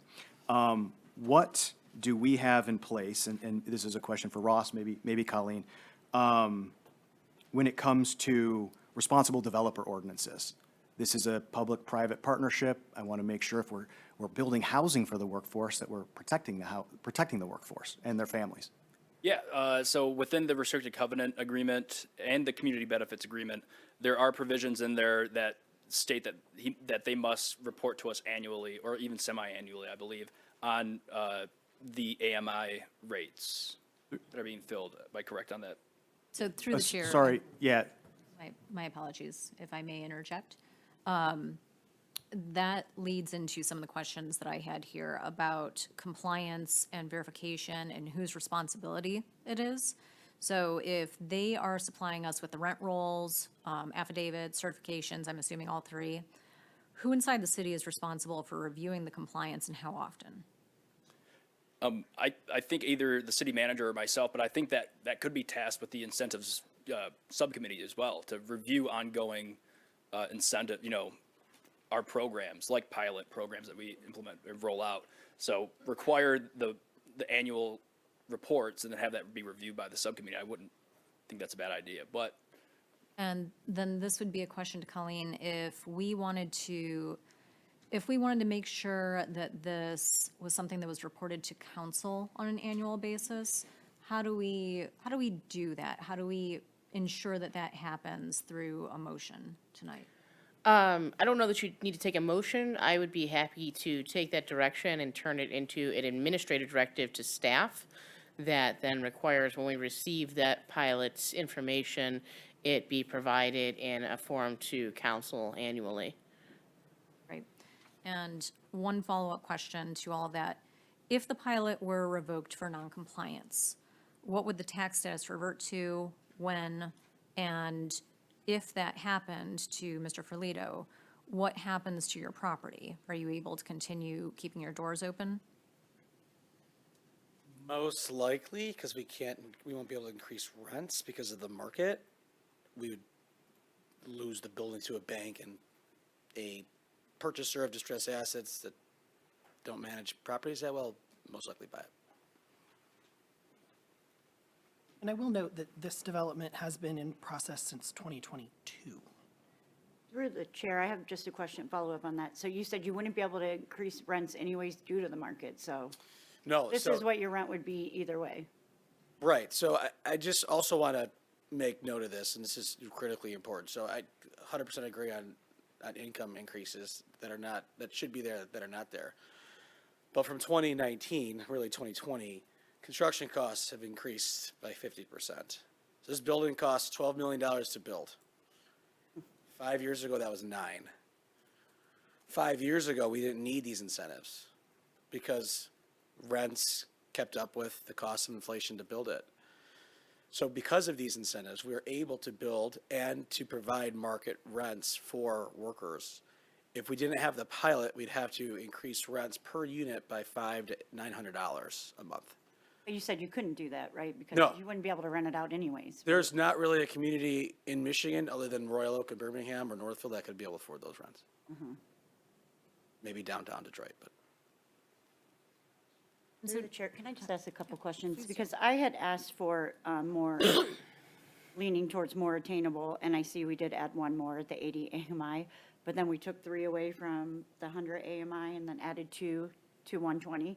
So it's kind of, Well, we had to take 1 from 100 to give to 80, and then we had to add 1 to 120 to offset the rent that the 80. but we had originally, right? Am I Requiring. correct? We had 21 at, do I have those numbers wrong? Did we have 21 originally at 100 AMI, and then now we have 18? I would have to look at my And we notes. had 19 at 120, and now we have 21, so we added 2 there, took 3 and added 1 to the 80. Whatever we did was, it was to offset the 80% rent loss. And then, so, can you explain to me why we need the city manager to approve conversion up to 280 AMI to 100? Are you having issues? So we added that because we're concerned that there's too many low units and too many high units. So I was working with the city to figure out, okay, if we can't market, if we can't find renters at 80% or we can't find renters at 120, would the city be flexible on, with the approval, to show that, hey, we can't find these renters, we can't have an empty building. Can you help out? So we just added a little flexibility. It doesn't come without cost, and it comes with a whole slew of approvals by you guys and the city of Ferndale. I can't just do it on my own. I gotta show cause. But what is your cause? What does that look like? How do we know that that's legitimate? And- So when we go out for release, when we open the building, if we're getting, there's heavy demand, but if we're getting renters that want to use 50% of the income for rent, we can't accept. If we have people that are making 90 grand a year that wants $1,400 rents, we can't accept. So the income restriction limits the marketability of the units, and there's nothing we can do about it. So if we're not getting the renters to fill the building, I asked the city to offer some flexibility with a lot of controls and a lot of, data that we have to show. Like, if the 5 units are empty for a month, okay, can you do 2 or 3 at 100%, and we'll move some units around to make sure the building is full. We're concerned about marketability. Detroit had a big issue with this, and before 2019, a lot of the new buildings that were required at 80% AMI, 20% of those units, because the NEZs that we all were doing, a lot of those buildings had issues finding the renter to qualify. It's just about renter qualifying. And I don't have any existing apartment buildings in Ferndale to justify the market. I do have an apartment building in Oak Park down the street on 9 Mile. Okay, through the chair, so you're saying, what are the guidelines? Is it 30 days? Is it 60 days that it's empty? And what are you going to be showing to show that? So how are we handling this? Sure. So in this particular case, the guidelines are not formally written because we don't have, this would be the first project with that. I would recommend something in the range of 90 to 120 days vacant, having to provide evidence that they received applicants that did not qualify, again, because the rental percentage would have been too high compared to their income, or they otherwise exceeded the threshold for the income, or failed a background check. Obviously, they don't need to provide detailed personal information for anyone in that process, but they would need to provide sufficient data to prove that they were receiving applicants, that they weren't unduly disqualifying, and still remaining vacant. But as of right now, we're being asked to approve this, but there's no guideline in place. Because the city does not have a process for administratively approving that sort of increase at this time. Let me ask you this. This is for Mr. Ferlito. You mentioned the development on 9 Mile and Oak Park. Is that workforce? It's also workforce. It's also workforce. And how many units is that? I mean, I know exactly where it is because it's just really just outside Yeah. of Ferndale. 30. 30. And how was, as far as filling those units? Where are you at with that? It's full. It's full. And every unit's at, I would say, 80 to 100% AMI. The building's a Class B building. This building is a Class A, or 9 West is Class A, much higher end construction. The pilot wasn't around back then, so we have an NEZ on that property. The build cost on that property was $180,000 a unit. This one's $280,000 a unit. But it's full, and people are happy. And we manage our own buildings, and the city of Oak Park has said, you know, I don't think, nothing but nice things about us, and it was a big success for them. So, and residents are happy. And the reason why I asked that is because there was a question as to whether or not these would be filled. So I was asking about that particular development. I go past it often, so. And I can add, obviously, tonight's approval considers us adopting the pilot program, but we're still 9 to 12 months out from this project actually starting to take leases.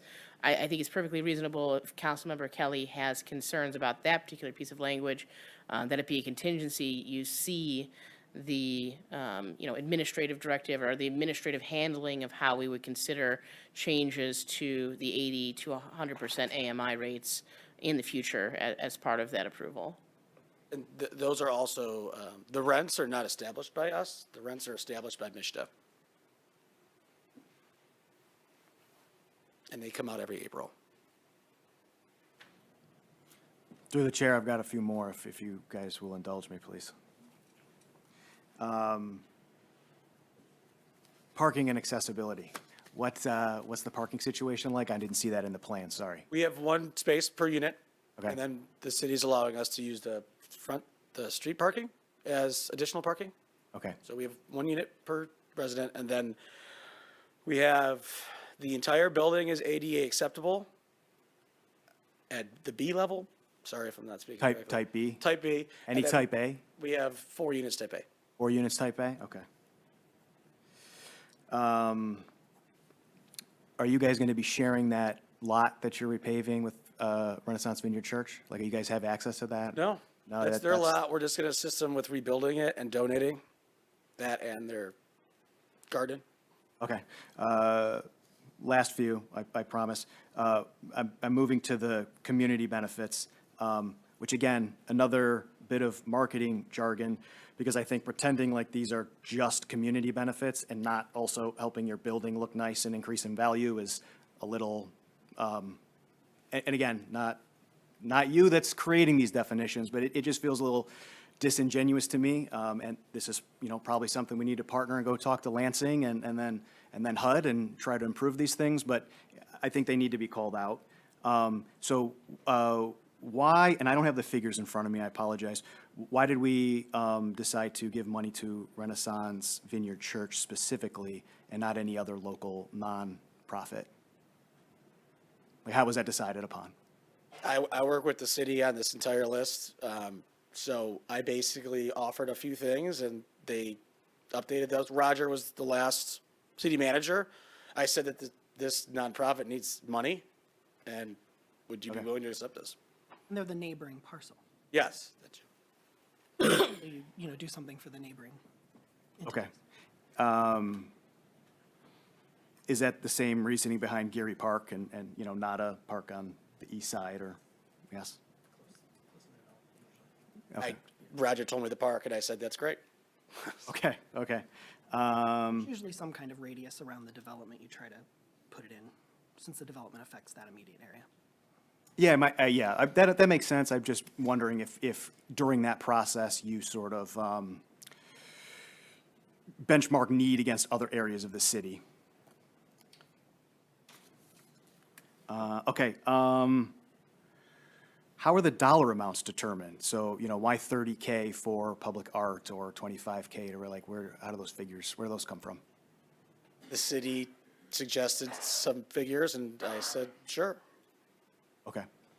These are the types of terms and conditions that get discussed at the incentives committee level pretty extensively. So these particular figures predate my time, but my guess would be it has more to do with the specific costs of items like public art, the cost for a mural on a building. We have rough estimations of where we could put one and what it would cost to do that. So these are all tied to projects that we know or anticipate will be happening. Because the idea is obviously you want to spend the dollars, you don't want them just sitting idly. So you're saying, I'm sorry, these are dollars that are left over from the pilot? No, grant? nope, these would be dollars in addition to the pilot. Okay, that come from the developer's end? Correct. Okay. And I can add a little bit more since I'm on the incentive committee. The, like Geary Parks number, we essentially take the capital improvement plan for the city and all of our assets, and we look at what needs to be done in a particular park or a particular alley or whatever, and then we go, all right, 30 grand would cover a playscape replacement, a parking lot repaving. It's, we kind of pick some items from the capital improvement plan, and then that's how we kind of come up with the numbers. Like, this covers these items from the city's adopted CIP. Okay, thank you. What about this artist mural? Is there a process in place for selecting the artist? How are we doing that? That's a great question, and I would like to address it actually because it's something that I'm very interested in being involved in. I have a great interest in having the murals, when we move forward with public art, I would really like to set up a more competitive program, one with folks able to submit, samples and kind of do like a charrette of their proposed art for a space, and it's a little bit more, as I call it, open comp, getting a selection of artists who can have a period of time, almost like a bid process, but for art, so that, everybody, we try to keep it to a Ferndale-based art, someone who lives in Ferndale. That's the goal always. That's how we do it through the DDA. Yeah, same, yeah, exactly. DDA has the same, it's like, so I'd love for that to become our official art policy, so that we have these like open art proposal processes, which I think would be really cool. Through the chair, I think it would be appropriate if maybe we put together a policy through the Arts and Beautification Commission. Yeah. And then run that through them. Perfect. Through the chair, I like, this is sounding very nice. Maybe we can incorporate the schools, Ferndale schools in some way. I'm not sure how, just brainstorming, as well as the library to get residents and students involved. Okay, moving on quickly, this is the last three. So the workforce housing question, Ross, I think I asked the question clumsily, so I apologize. My question is about the development process and assuring that we have, like, prevailing wages. What are the hiring processes? Because this is a public-private development. What sort of developer, responsible developer or development practices, processes do we have in place to ensure that, hey, this is workforce housing we're building, so look, we protect the workforce that's building it. Does that make sense?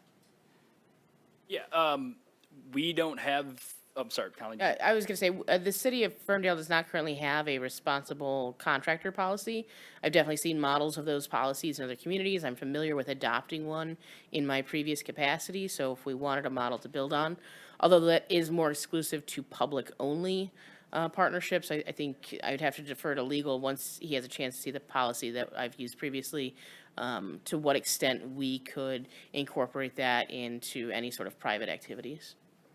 But in theory, it's possible in theory. I think that we did, and the incentives committee did discuss as far as, because I think what you're talking about is a fair bidding process for this. Are you referring to that?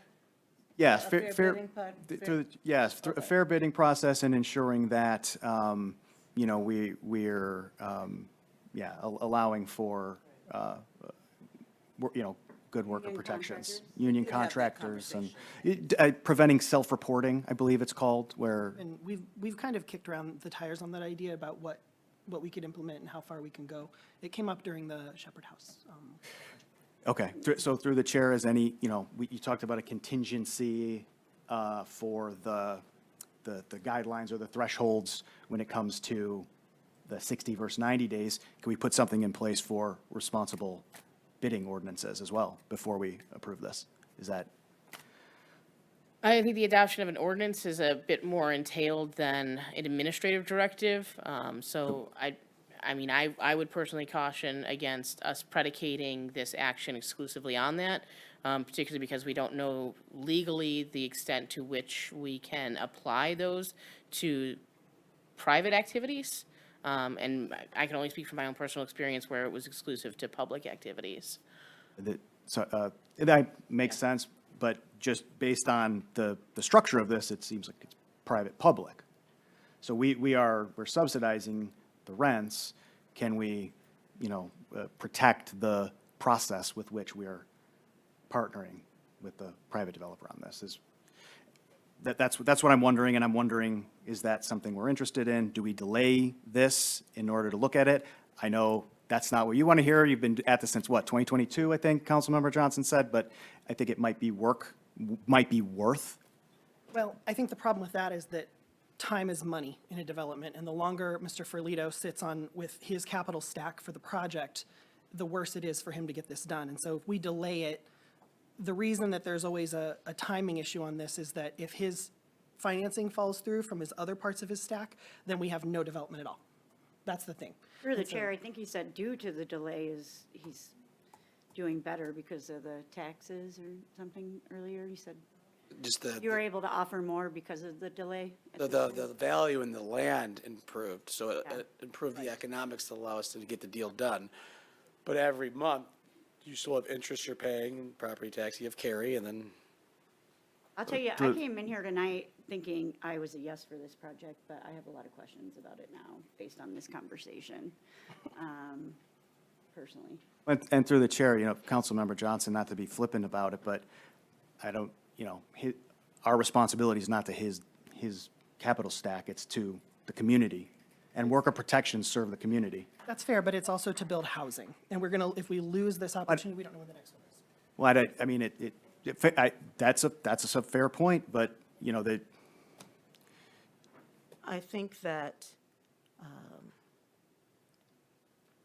I think this might be something I recall incentives committee kind of back in the day. I did speak with the former CED director about this, but there was something in place based on certain projects that, as far as the bidding process, it was incorporated in that. As far as I know, no one's been able to find that yet from back then.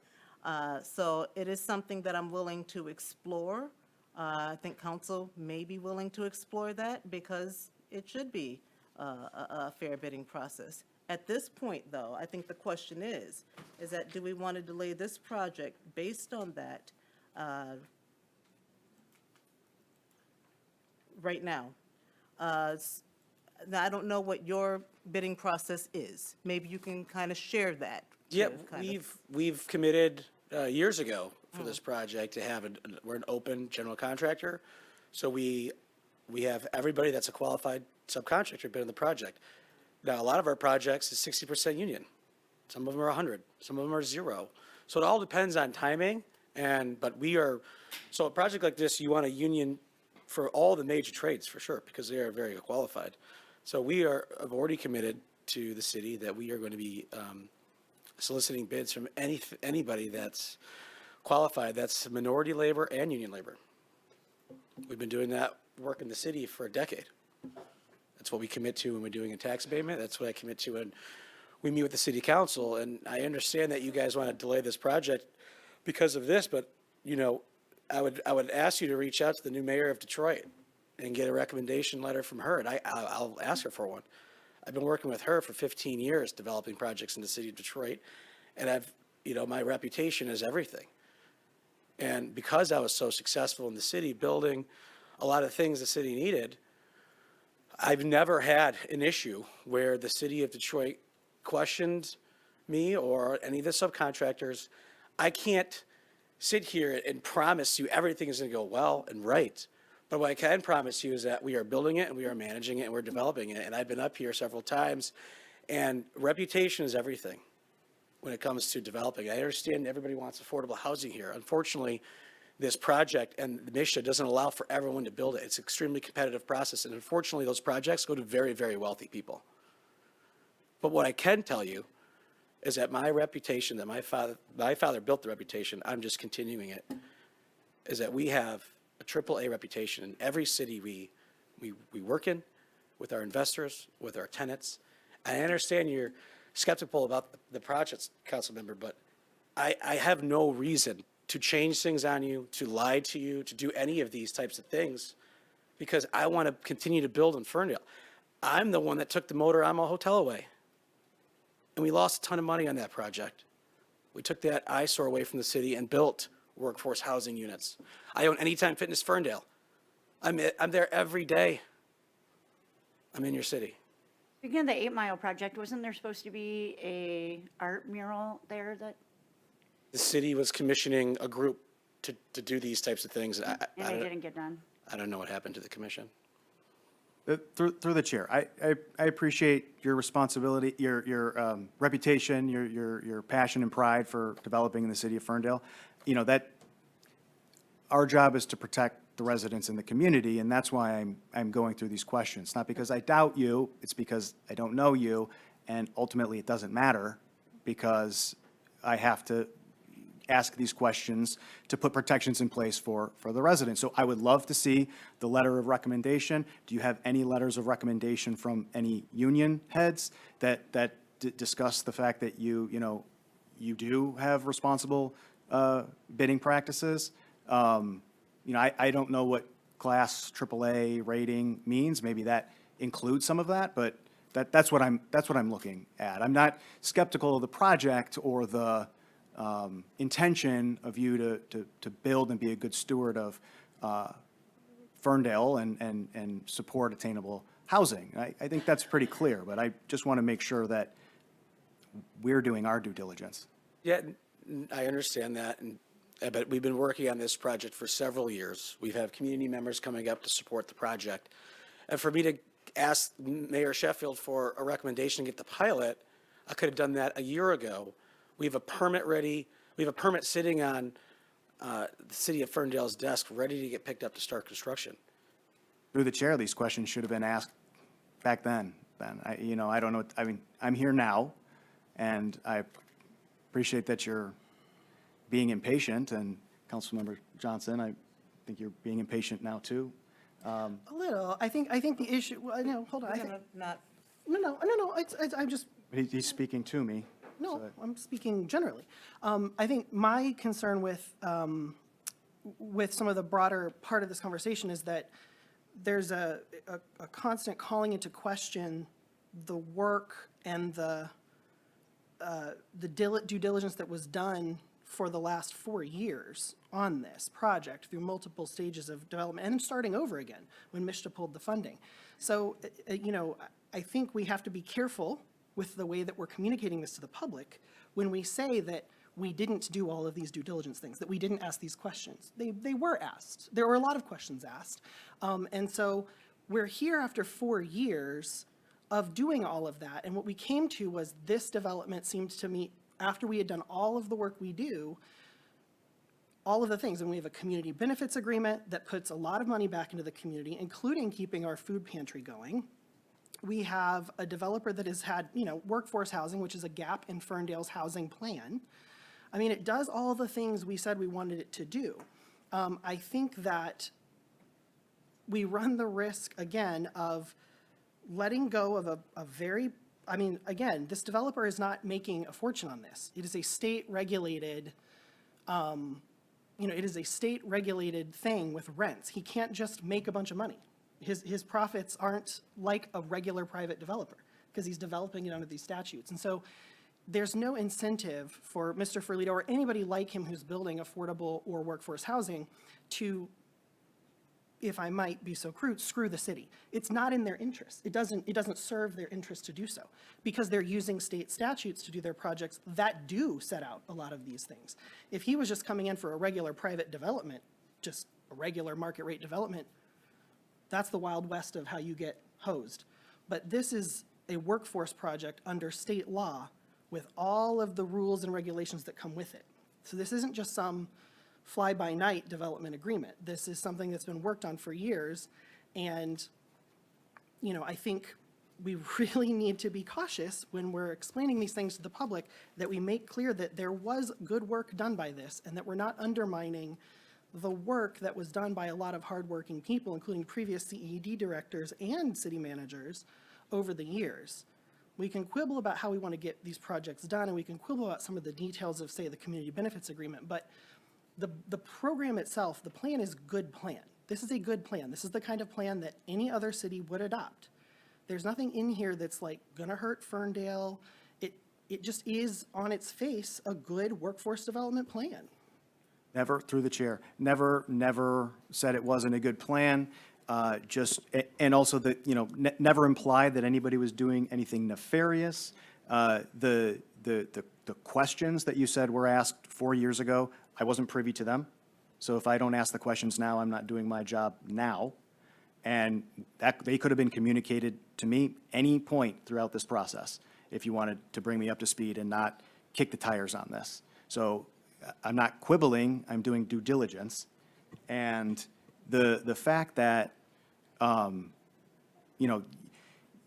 not, because you said so is not enough for me.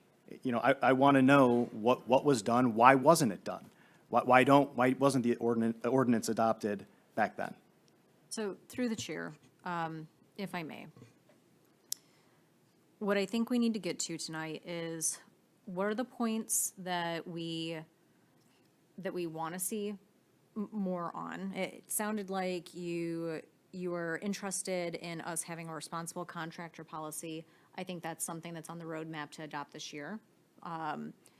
In the case of this development, is that a make it or break it? And my question to Mr. Ferlito is, could you make a commitment tonight to hiring union labor? Could you say, if reputation is everything to you, could you say tonight that you're going to have at least 60% union labor on the project?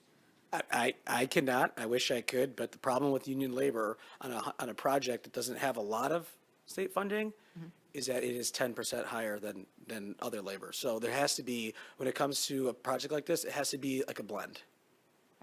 What would that look like to you? What kind of blend? Councilmember, I don't know. We have not gone out to hard bid for the updates of the plans. So I could keep you guys very abreast to that situation. Usually it's a rough carpenter, a mechanical guy, and an electrical guy we use union. And then the flooring guy is a smaller guy from around town. Like, it has to be a blend or none of these projects will ever work. I think Vester Flats was successful using 100% prevailing wage because they got a $4 million low interest loan from a different entity. I don't have these funding sources. And you can check with Kyle at the Oakland Housing Trust. There's no funding. Mishta, there's no low interest loan. I mean, he just pulled all these funds. I don't have anything else to go to.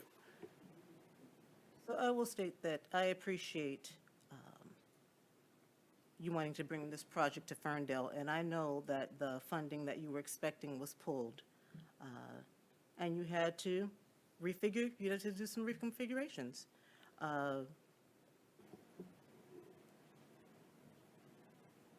I think that you have a very good reputation regarding your buildings. I don't think I've heard any problems regarding it at all.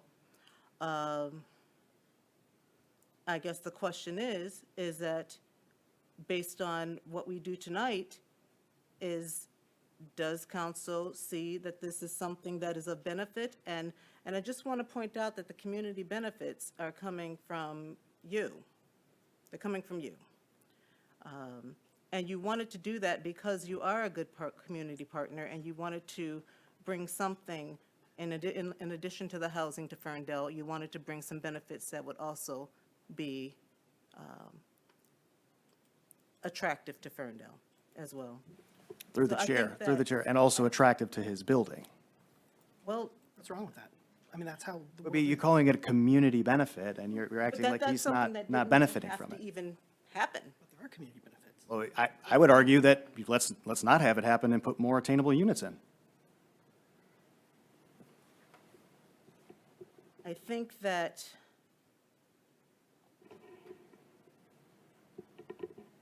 having a partner who wants to come to Ferndale and wants to provide benefits like this that supports an organization right next door that provides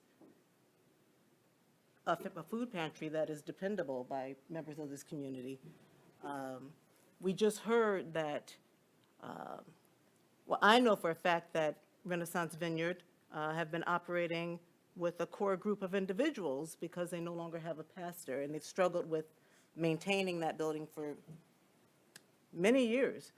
And now we have an opportunity to not only support the organization, but we also have an opportunity to see another congregation come in there.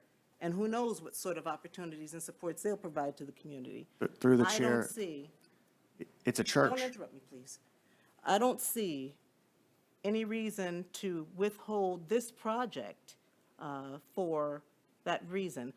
I can tell you that when there's a development in Ferndale, unions don't have any problem reaching out and asking, hey, listen, this is what's happening. And this is how I know. This is how I know when these things are happening, because I say, okay, that's something I wasn't aware of.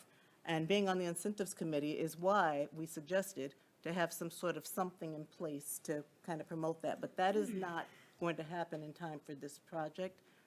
I have no reason to believe that Mr. Ferlito will not have union. For the top 3 trades that need to be utilized for a project like this. And I think what we really need to come down to is that, does council feel like this is a worthwhile project to bring to Ferndale? Is workforce housing a project to bring to Ferndale? Is it something that we need right now? Workforce housing without workforce protections in place. That, just wanted to point out that's just interesting. This is fine. Also, nothing against Renaissance Vineyard Church or any faith-based organization, but why is the city engaging in financial support of? The church is not a church anymore. I don't think it's faith-based anymore. Nonprofit. Because there's, yes, it's just a group kind of running it right now. Just- So it's not a church. Would you like Renaissance to come up? We can't hear you.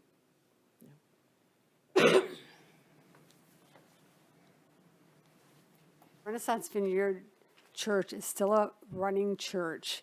It is a small church that has financial issues, so we have, our pastor has moved on to other things, and so we haven't been able to afford a pastor, so now we have, as of a couple weeks ago, 2 interim pastors that are unpaid. Anyway, it's many processes with this church and the finances. We are selling the building, and we are going to be renting it back. We are selling to another local church, MCCD, Metropolitan Community Church of Detroit, which is in Ferndale and 9 Mile. They will be purchasing our building. We're working on that agreement as we speak, hopefully to conclude in the spring. So it is a church, but it's a church, both churches are really involved in the community. So and I'm a board member, some board members or former pastors were always really involved with a lot of Ferndale mayors. I mean, just, they knew everybody on council and the mayors. They just were really friendly with everybody in the community. It's a community-based church. So if that helps at all, it is still a church. Through the chair, thank you. I don't doubt, I love Renaissance Vineyard Church. You guys do great work in the community. I just want to be clear and make sure we understand where public dollars are going. Is it going to a church, or is it going to? They're not public dollars. It's not they're private public dollars, it's private dollars. That we're subsidizing? No, it was private dollars that were helping out a parking lot. So, And Jason. So that's not clear, Donnie. So Councilmember Johnson, that's not clear. No, all those things listed there are private. if I may, on the financial component here, the community benefits are extremely distinct from the pilot. The pilot is specific to the rents collected from the unit, and the pilot it literally stands for payment in lieu of taxes.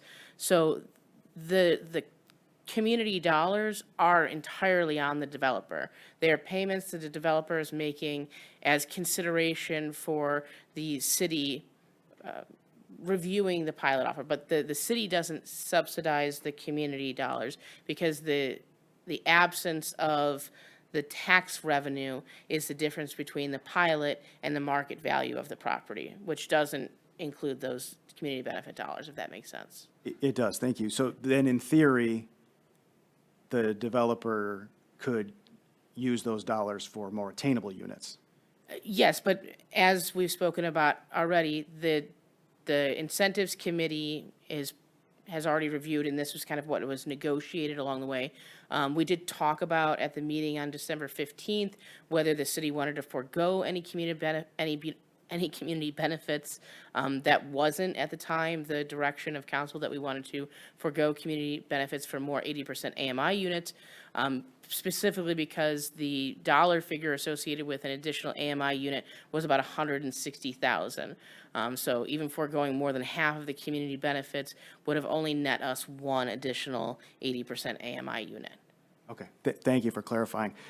Thank you for your patience, Councilmember Johnson. I mean, if I have these questions, residents have these questions, so thank you for your patience. May I speak on one other thing in terms of Please, the sorry to interrupt. benefits? Yeah. So I was one of the original ones that worked with Michael Ferlito on the parking lot. And in terms of the community benefits, it's not just because we needed a new parking lot, it's because we have one of the biggest food pantries in Oakland County, which serves this community. And that was part of our discussion with him, that that's great, we're so happy that you're building this affordable housing or attainable housing. And the discussion came up about giving back, and that was part of the agreement, or I guess agreement, that some of those dollars would be to help pave the parking lot, not specifically for the church, but specifically for the food pantry and the food pantry distribution that we get from Forgotten Harvest and Gleaner's Food Bank, and for those patrons into the food pantry that needed, parking, and we need big trucks to bring in food, et cetera. So it's not just, has nothing to do with just the church. It has to do with the community and serving the community, and dollars given to us by the developer. Thank you. Thank you for clarifying that. So then, Councilmember Johnson, the negotiation was between Renaissance Vineyard Church and the developer, and then they came to the incentives committee and you guys approved that? Is that the process? It was suggested on the list of potential community benefits, and we selected it. Okay, thank you for clarifying that. That's good information. Thank you. That's it for me. All right, well. Based on that, are there any other questions regarding this before we vote on this?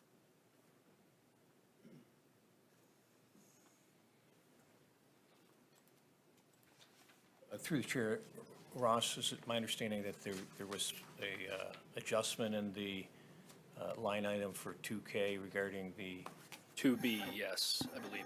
So there was a provision that was, if it is a favorable motion to be made tonight, to include provision of the additional $60,000 for landscaping to be included in the community benefits agreement. So that would, through the chair, in 2B, the draft before you references $100,000 in item 2B, which is 9 Mile Road improvements. And there was supposed to be an additional $60,000 as it relates to landscaping. Ross has confirmed that the developer is agreeable to that edit. Yes, I just want to be super clear. That is no landscaping has nothing to do with the building.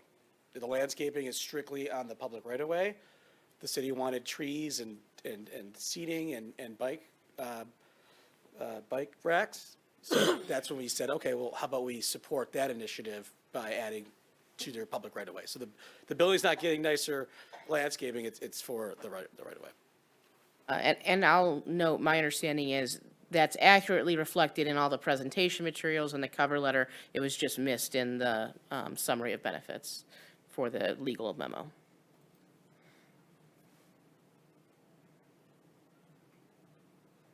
So we need to amend the motion to add the, Dan? Yeah, To the extent that there's a consensus to move forward with this item, it would be also to amend the community benefits agreement in 2B to add an additional $60,000 to landscape benefits from the developer. And also to add, yes, and if you'd like to add your contingency to make the approval, the flex unit approval contingent upon acceptable administrative policy being developed.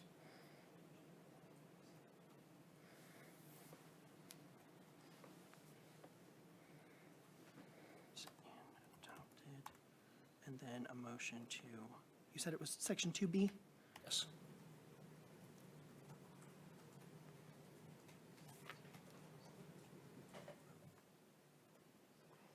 All right, so then I'm going to amend my motion to approve the pilot with the following two additions. The approval is contingent upon flex unit, that the flex units policy, that we receive an acceptable flex unit policy from the city administration, and that policy has been adopted by the city manager's office, not just developed, issued by the city manager's office, and to also amend the pilot agreement to add to section 2B, 60,000, an additional community benefit of $60,000 for landscaping. That being my amended motion.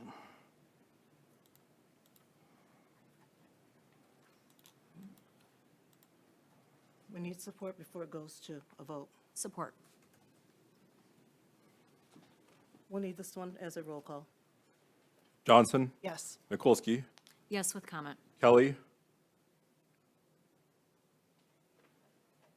no. Sabatini, No. Leaks May. Yes. Through the chair, if I may. I appreciate the discussion tonight. I think what we have seen here tonight is probably the most robust discussion that we've had about development. And I say that as the person who was probably the most, I don't know, just pedantic and hard on 141 Vester, and I know I tied up a lot of airtime on that project. This was a good conversation. I think what this shows us as a council body is that we should probably have maybe study sessions with you, Ross, when we have a, development like this coming through, so that, especially in the case of new members to council who may not have the institutional knowledge from the prior negotiations with the NEZ, that we get them up to speed to the best of our ability. I attempted to do so with the FAQ that I put together, but as you and I had discussed earlier today, even I did not have full understanding of exactly how that pilot was working, and I had a lot of questions that really needed to be answered. I do think that on our roadmap for the future, we absolutely we need to have the responsible contractor policy. It's something that Councilmember Sabatini and I had discussed prior to his election, and I think tonight it has become abundantly clear that that's something that going forward, we should have on the books so that we can have a more targeted discussion about the development rather than who's going to develop it and who's going to do the work. But just to wrap that up, I do appreciate the discussion tonight. I think this was good. I think this is healthy. And I appreciate where we went with it. Madam Mayor, if I might, I'd like something to Colleen. Colleen, could we make sure that at our strategic planning session, when we have our council strategic planning meeting, can we just really make sure we have a substantive portion of the agenda that's dedicated to discussions about development policy, that sort of stuff? Absolutely. Because it's a session where we can talk more freely and it's less structured like a council meeting. I mean, it's a public meeting, but it's a more free form. I think that'd be very helpful. On that topic, may I just ask which council members have kind of had the preliminary meeting with the strategic planner already? Mine's tomorrow. Mine is tomorrow as well. Then anyone else? Not yet? Mine is Thursday. Not you yet, either? Okay, No, I don't have one on the books. okay, all right. All right. And I'm only asking because this is something that I'm going to suggest when I have my one-on-one with her tomorrow as well. Because, yeah, I think it'd be helpful. All right. Thank you, Mr. Ferlito. Very much. Thank you, Ross. All right. Item 8, first reading of the community input over governing surveillance ordinance. Who do we have up for that one? Would you like me to discuss first, and then you can make a motion? So this is a bit of a new process for the city. This is a process I'm kind of bringing with me for major ordinance updates. Obviously, we all believe that this is one that qualifies for that standard. So the first reading of the ordinance is really the introduction of the ordinance in its draft form. So this is your guys' chance to look at this in full for the first time. The intent is that it would open up a public comment period, that we would have a dedicated public hearing on the ordinance, and that actual consideration of the ordinance would occur at the second reading, in which fully by that time, public comment has been considered and feedback from council has been realized.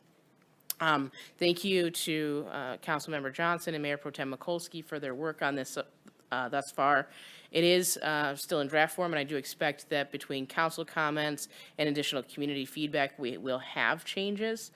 So what is proposed here is that we open that public comment period effective tomorrow, have the draft on our website, have hard copies available for residents to pick up, and then host a public hearing dedicated to this ordinance discussion at a special meeting on Monday, February 2nd at 6 p.m. I do have hard copies of the ordinance in the back for any members of the public that are interested in getting a copy of that. And then public comments would be received through my office up until noon on February 9th. So we have 2 weeks of public comment being open for this draft to be reviewed. If there's any questions about that process, I'm happy to take it, but really this initial introduction is more procedural, giving the opportunity for council and the community to start to digest what is contained in the ordinance. Through the chair, I do have one question about the special meeting with public hearing. I'd like to understand the format of that and how the public will best engage with us. So the beauty is because it'll be a single issue city council meeting, a special meeting, and a public hearing, it's really council's discretion if you'd like to suspend your normal rules of order to allow for more dialogue or debate as part of that session. I think that would be warranted and something that we've all heard the community is interested in doing. Certainly between now and then, we could come up with what, if any, rules of procedure would still exist. I think we'd still want to at least follow our discourse with dignity policy as part of that. But outside of that, it's really your discretion if you want to suspend what are our normal procedural rules for that meeting. I don't know how council feels about that. I think it should be more of an, because this has been a pretty hot topic, I think it should be more of an open dialogue. I don't know how council feels about that, but I would support that. All right, so regarding before we even vote on the approval to approve the first reading, we have to have a motion to do that. So we've kind of stepped ahead of that. So can we have a motion to approve the first reading? I move that we approve the first reading of the community input over government surveillance ordinance to schedule a public hearing at a special meeting on February 2nd, 2026 at 6 p.m. and to move to second reading at the regular city council meeting on February 9th, 2026. Support. Sorry. I was just going to ask, do we need to put in that it would be the guidelines of the meeting, an open dialogue, kind of? Through the chair, you don't need that in the You don't need that? motion. Not in this one. I would make someone would make a motion to suspend the rules At that the meeting, yes. Okay, Requires a 2/3 vote. all right, all right. Before we proceed, I have a question for Colleen. Thank you, Madam Mayor. If we vote no on this, does that break the contract with Axon? So the discussion for approving the contract with Axon was that by the first meeting in February, the city would adopt an ordinance or the citizen input over government surveillance ordinance. So not necessarily, because we still haven't missed that deadline, but this is, procedurally what introduces the ordinance down that schedule. Okay, thank you for clarifying. And through the chair, tonight's vote doesn't impact that at all. This is much more procedural and Yes. just getting us to public hearing. Correct. Okay. Did we get a second on that? Yes. All right. Individual roll call, please. Johnson? Yes. Mikulski? Yes. Kelly? Yes. Sabatini? Yes. Leaks May. Yes. So the motion is approved. And I imagine that there will be some notification as far as, Yes, so tomorrow morning, like I said, we have hard copies here now. We'll maintain hard copies at the front desk of City Hall. Tomorrow, we will put out a post with some information that contains the draft ordinance, my contact information, when the comment period is open through, and information about the special meeting with the public hearing. And then at the public hearing, as Councilmember Johnson noted, you all would determine whether to suspend the rules of procedure. Can I ask a question as well? Sorry, Madam Mayor. Do we, and this might be more for Riley, but I think you can probably answer it.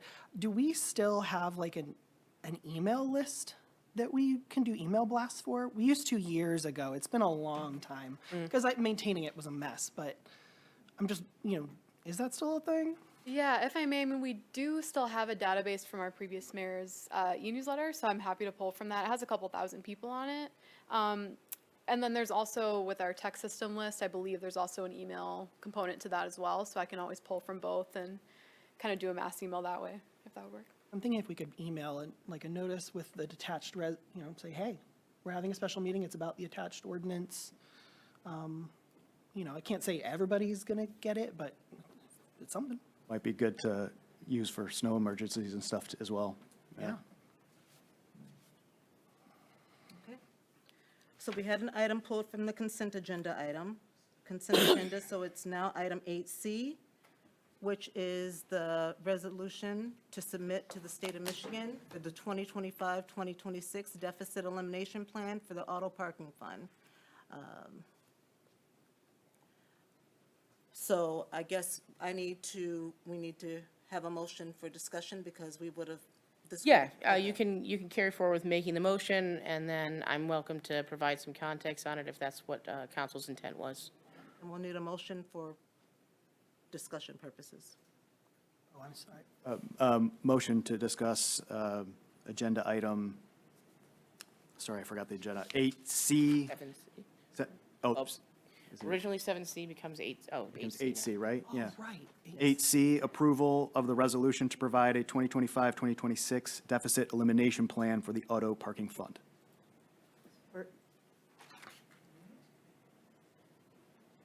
Roll call? No. No, I'm sorry, I'm roll called crazy right now. Okay. All right, let's, so we're going to have this discussion now. So, Councilmember Sabatini, I will open it up to you first because it was your suggestion to pull it. Thank you, Madam Mayor. Just a few questions for clarification. Is there, it says here on the budgeted impact, none at this time, actual budget impacts to be determined through future action. Is there any estimate right now at this point that we could Yes, communicate? the estimate is contained within the resolution itself. That shows both the total expenditure and total operating revenue side of the equation. So if you look at the chart that's provided in the resolution document, really all this does is narrow down the line item information to simplify what line item it's hitting. But the bottom line impact to total operating revenue and total operating expenditures are what is projected as part of the plan. 20, I see, thank you. Does this, if so, by how much, does it compound the SRS shortfall that we're anticipating? So the auto parking fund is distinct from the general fund, so it would have no impact on that, other than the fact that, you know, the auto parking fund being self-sufficient does not create a greater burden on the general fund, which otherwise the general fund is obligated to incur that debt if it were to default or something. Thank you. Were any other alternatives examined? I mean, yeah. thank you. Yes, multiple alternatives were examined. We looked at various cost-cutting and revenue-generating measures. We looked at larger consideration of debt forgiveness, but really those three measures are kind of the only tools in the toolbox for a fund that's this specific in purpose. So a combination of the three felt like the most prudent course. Thank you. That's it for me. And to that, you mentioning the debt forgiveness, this is I definitely want us to follow up on a discussion on that, on the interfund, clearing the interfund due to from, or payable. Yes, and, you know, again, as part of this action, we have to file a plan with the state. Failure to file the plan with the state could result in them withholding our revenue sharing further, so it's a greater disadvantage to the general fund. But there will need to be a broader discussion about that, that particular interfund loan. And City Manager, did you have some other, because I realized we kind of just went right into discussion and didn't give you the opportunity to just kind of No, that's okay. give an overview. Do you have some sort of a summary prepared so that it's completely understood as to? Yes, for the public's information, the deficit elimination plan is required by the state of Michigan for our auto parking fund because during the last fiscal year audit, that fund had expenditures in excess of revenue that was not sufficient to be covered by its reserve balance. And what that means is it's in a state of deficit with which we need to submit a corrective action plan. The corrective action plan that we're submitting to the state is non-binding. We do have to take separate actions specific to enacting that plan, but what the plan does is it provides an outline for how we could eliminate that deficit within the statutorily required 5 years. And what we're proposing to do is three things. One, reduce expenditures. We've actually already taken the largest chunk of that action, which is passing through transaction fees to end users. Two would be increasing revenues. We have been on a consistent plan of every other year increasing either the monthly parking fee or increasing the hourly fee. This plan would recommend that we continue doing so. And then the third is forgiving a portion of the interfund debt, which is a loan that the general fund made to the auto parking fund in 2020 of $2 million, which over the past few years, the fund has not had sufficient revenue to create. And actually, on paper, the debt due to the general fund is the predicating cause of the deficit. So it's really the largest piece of the puzzle. How much are we asking to forgive at this point? A minimum of about 35% of the remaining balance, and the remaining balance is roughly 1.5 million. But what the plan really calls for is kind of on an annual basis, looking at what would have been due to the general fund compared to what is available from the auto parking fund, and setting an acceptable, basically forgiving the portion that they can't afford to pay. And that's through the chair. And that's, in theory, though, that's if they don't meet their revenue targets. If they hit their revenue targets, then yes, there's exactly. debt If forgiveness they needed. outperform, then debt forgiveness is not necessary. And that's why I would suggest we do it on an annual basis as opposed to like committing to just waiving $1 million today. Just allow the process to play itself out, but recognize we have to be mindful of it every single year. So through the chair, not necessarily tied to this, but when was the last time we've heard from our public-private partner, Versa Wanda, in that development? We are supposed to have residential built along the side, and there's still a sign, I believe, over there that says that residential is coming in 2025. It's now 2026, and I am curious where they are in all of this and if we have any movement from them. I have not received communication of any movement on any additional portions of the project. But we certainly do have legal levers that we could use to start that conversation anew. Yeah, I feel like it would be prudent at this point for us to re-examine what the last agreement was that we had with them, and what our remedies are under that agreement, because I know there was a very distinct timeline on them getting that residential up and functional, and I believe we are past that timeline. And that does impact our overall revenue into the structure. I second that. I know you, Colleen and I have had some conversations about this last year on and off, and I'm very interested in some kind of summary memo, maybe from the city attorney and the city manager, that kind of lines out sort of just in like one page, like what are our remedies, what are our sort of, what paths could we take to start making some action on this, real action.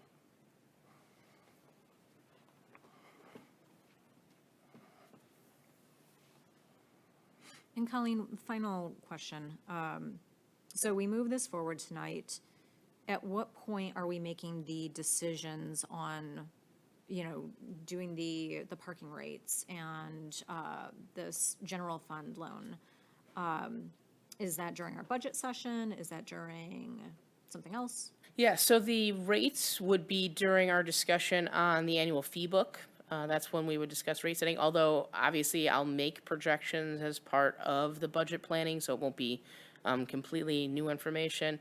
And then the debt forgiveness, I would recommend we approve a budget with a certain kind of target allocated, but that we take action before the end of every fiscal year when the payment would be due to determine the appropriate level of forgiveness.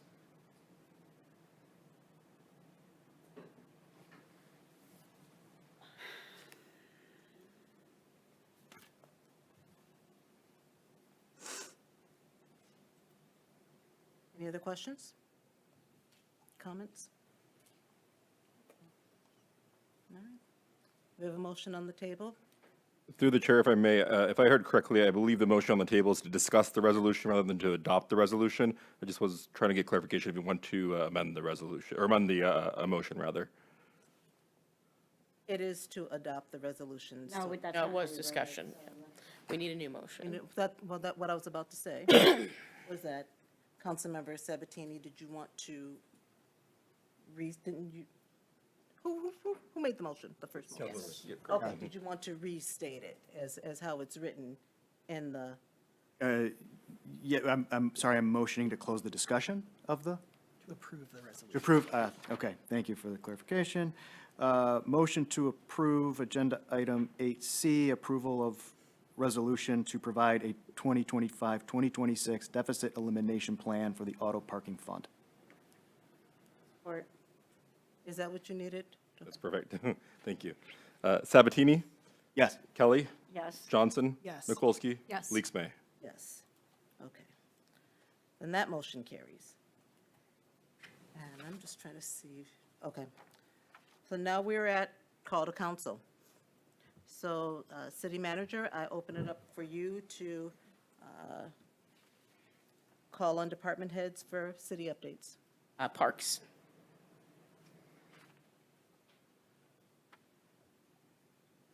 Good evening, Mayor and Council. So a few updates from the Parks and Recreation Department. We will be opening registration for our summer camp program on Monday, February 2nd for Oak Park and Ferndale residents, and on Tuesday, February 3rd for all non-residents. We will also be offering morning and aftercare as part of this. You may remember us discussing that we'll be expanding this program to about triple its size. We'll be doing so by separating the different age groups into their own separate camps that will be operating at different locations. The 5 through 7-year-olds will be operating at Edison School in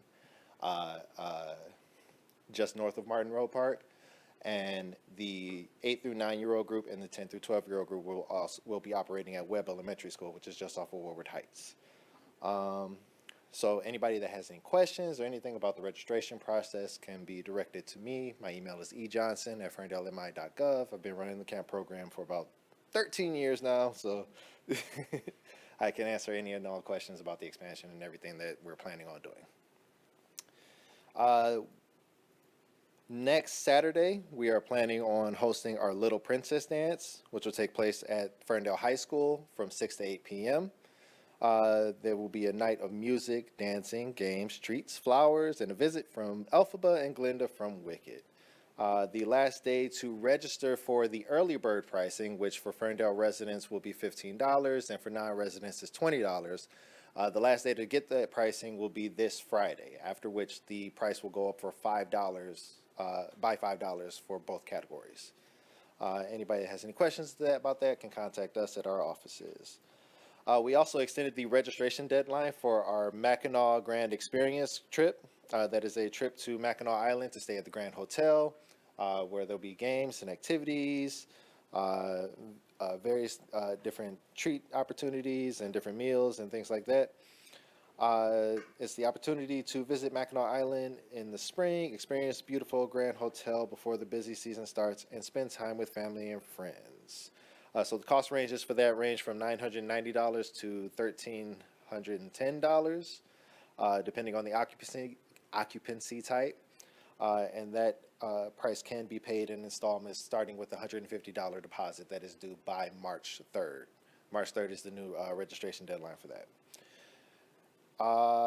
Quick update about sports. The Little Eagles basketball league is set to begin play this weekend, this Saturday at Ferndale High School. We've had a couple of delays to starting the program, including the bitterly cold weather that we had this past Saturday that prevented us from starting the season. But everything is turning up to start up this Saturday for that. Also, soccer registration is open for all of our leagues. Those leagues range from U4 to U14.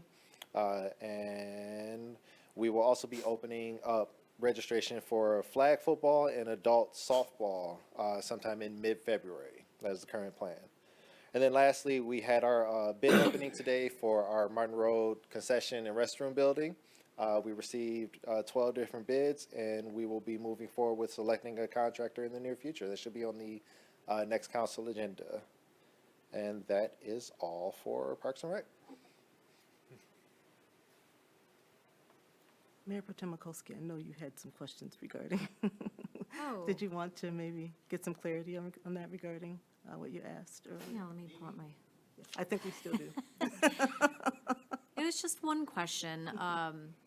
You know, we had a lot of people that, a lot of Ferndale residents that were asking about their kids getting into summer camp. And we noticed in a couple other cities that usually there was a single day where it was just restricted to the residents of that city.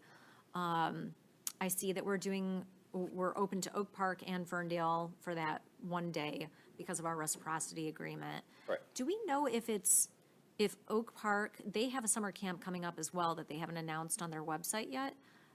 Do we know if Ferndale kids will get a one-day shot at that as well? I'm not sure. That is a good question, and I can check with Oak Park to see if that is something that they're planning to do as part of the reciprocity deal, but that would be something that I need to look into further. That would be helpful. Yeah, for sure.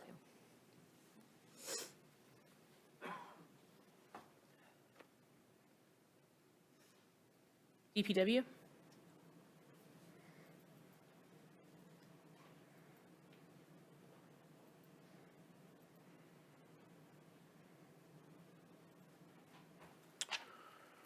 So we got a lot of snow, just had a snow emergency, so I wanted to give council a chance to ask questions, comments.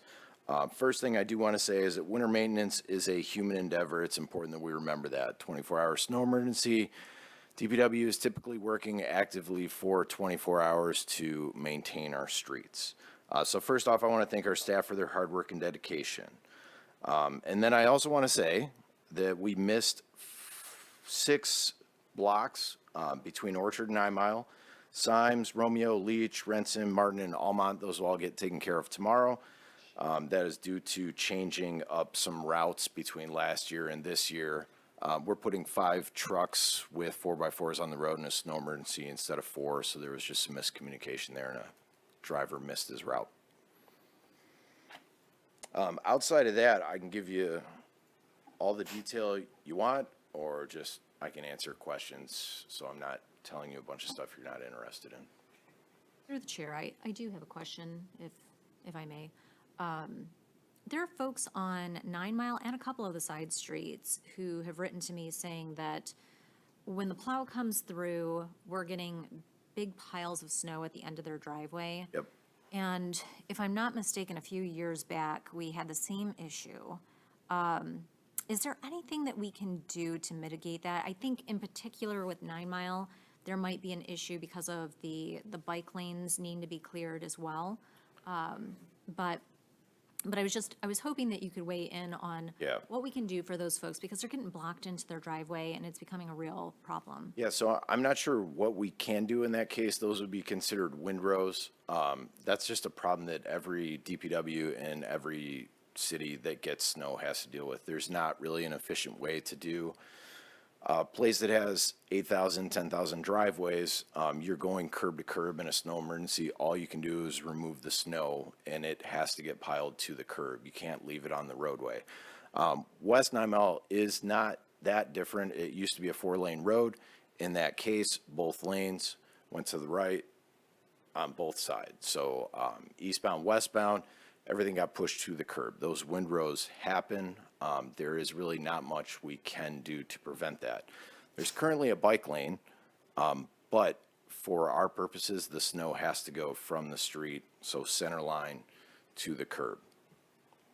I guess my question is there, from a policy or training standpoint, is there a way that we can, if we're going with the little Bobcat in the bike lane, and that's causing the snow to pile up at the end of somebody's driveway, is there a way that you can kind of just divot that out and push it into the curb beyond the driveway? Again, just thinking about accessibility and people's lives being impacted by this, trying to dig yourself out from that compacted snow is really difficult. I mean, it's something I can certainly think more about.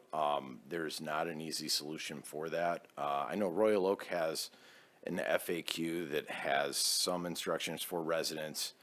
I'm not sure it's as effective as it seems, but they've shown where for 3 feet in the direction that the plow is coming, if you clear the curb in front of your house, it will lessen the amount that does end up on your driveway. But it's just a matter of, it seems like spending a little bit of extra time at one driveway doesn't put us behind, but we're really in a crunch to get all the snow off the street efficiently in a 24-hour period of time and do maintenance. And if you add even a minute and a half on every single driveway, then you extend from a 24-hour snow emergency to a 48-hour snow emergency. And I know it's easy to say that, and it's easy to focus on one driveway, but it really is a small part of the whole.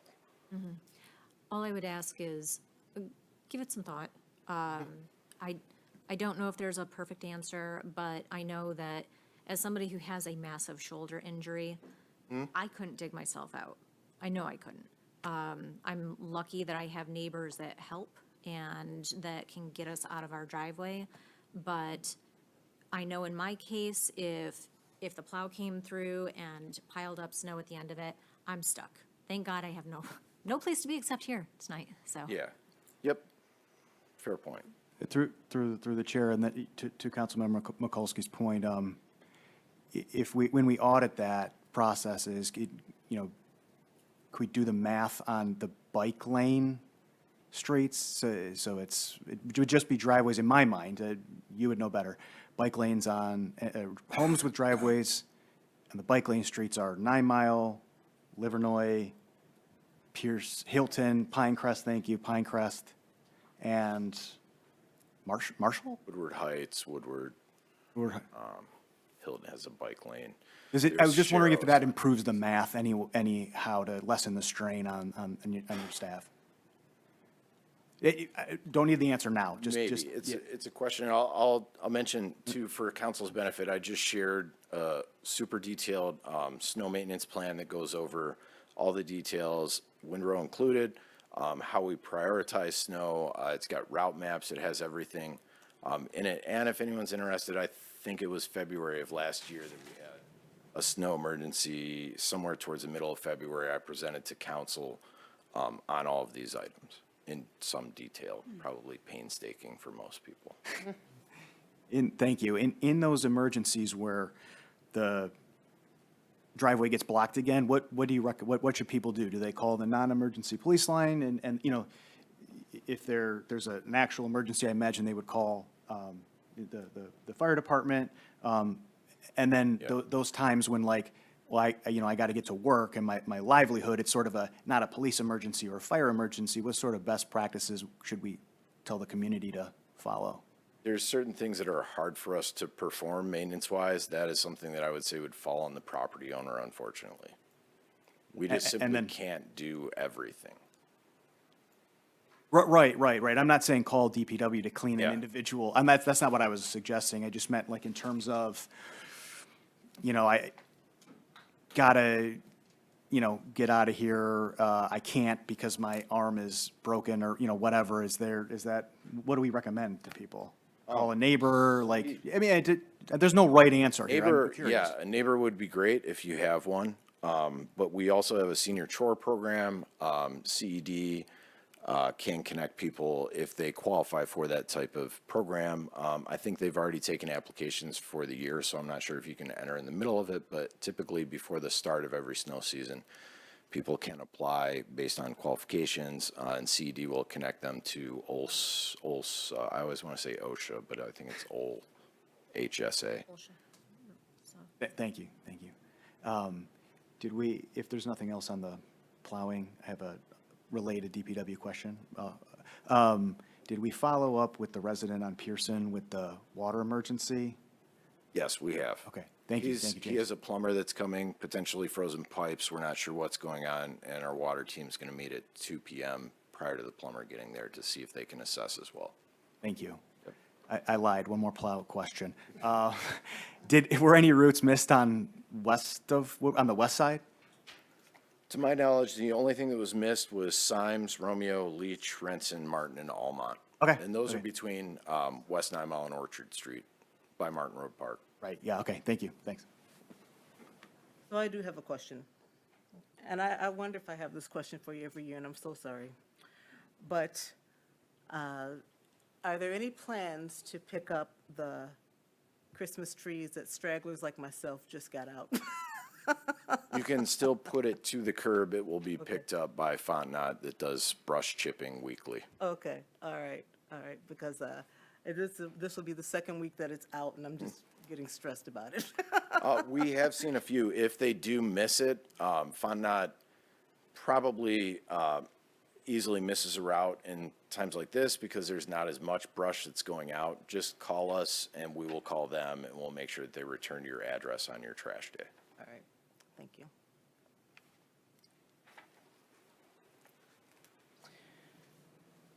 I just want to make sure no more questions, sir. Okay. I don't think you do. All right, fire. Thank you. Hi, good evening, everybody. So this time of year, I just want to remind everybody on some safety things. One, I can't stress the importance of carbon monoxide detectors in your home enough. You should have them in every bedroom. You can get combination smoke and carbon monoxide detectors, but they should be in every bedroom because when you're sleeping, you're not going to notice symptoms other place in your house. Also, when you're clearing your snow, be very conscious of your exhaust from your furnace and all your appliances inside so you don't block them.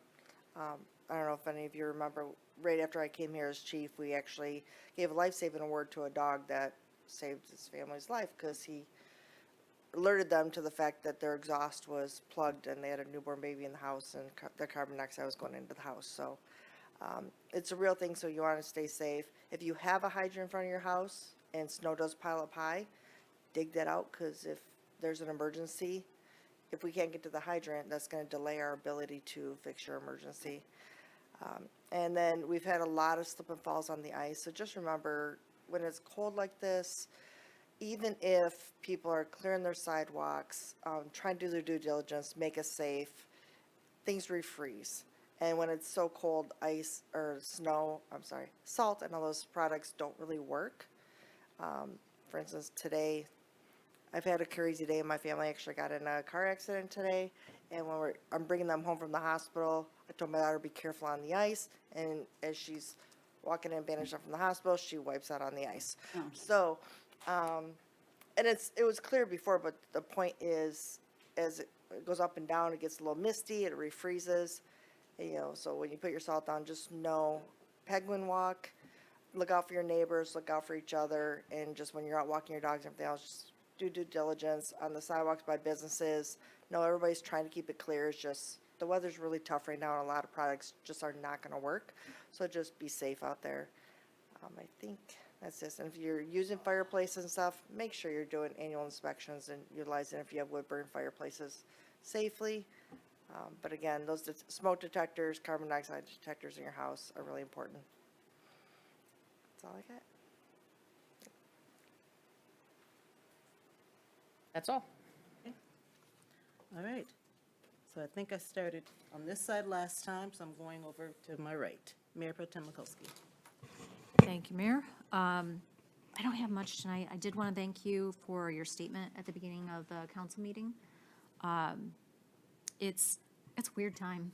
It's a weird, fragile time, and there are so many people that are carrying so much fear and so much anger and so much grief, and I share in it. I think that naming our shared values, affirming the safety and accountability can and should coexist. Reminding people that leadership isn't about just showing up, and that it's about showing up with integrity and keeping people steady around us, I think is really important right now. I do also think that we have some work to do on that.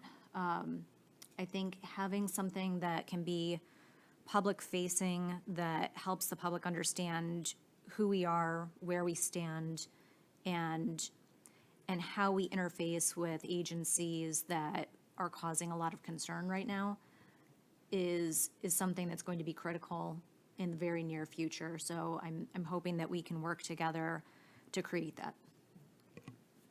And that's all I have for tonight. Councilmember Kelly. Thank you.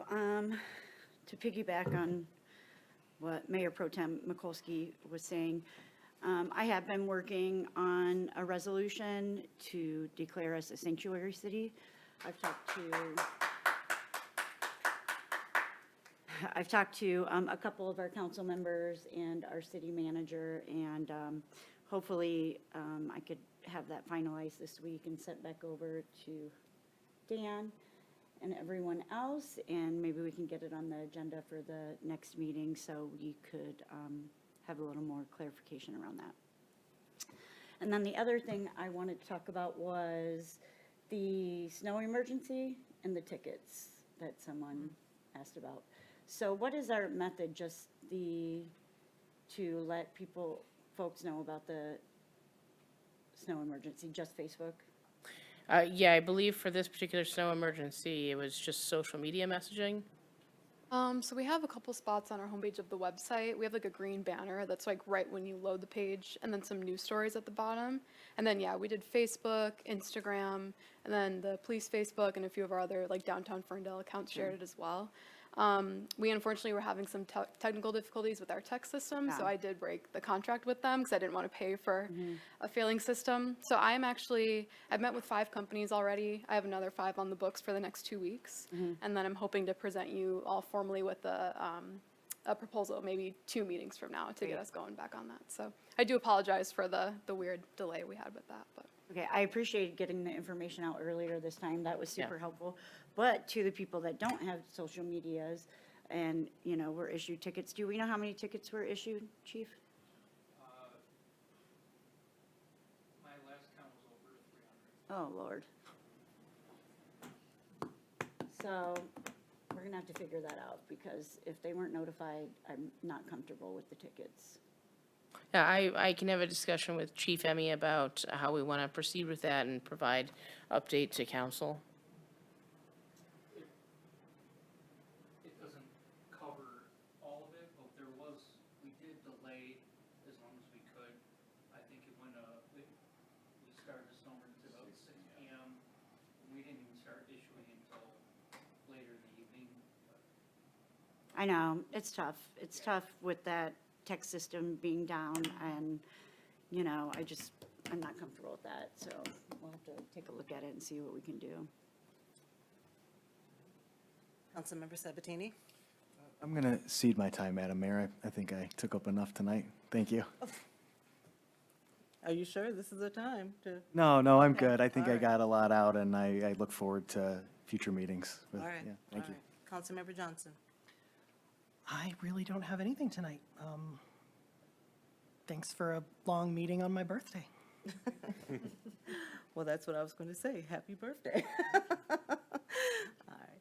As far as me, I just want to state that I would definitely welcome us coming up with some clear-cut, concise information regarding the statement that I made earlier. But I did feel it was pertinent to get something out in light of, one, all the emails that I've been receiving, and just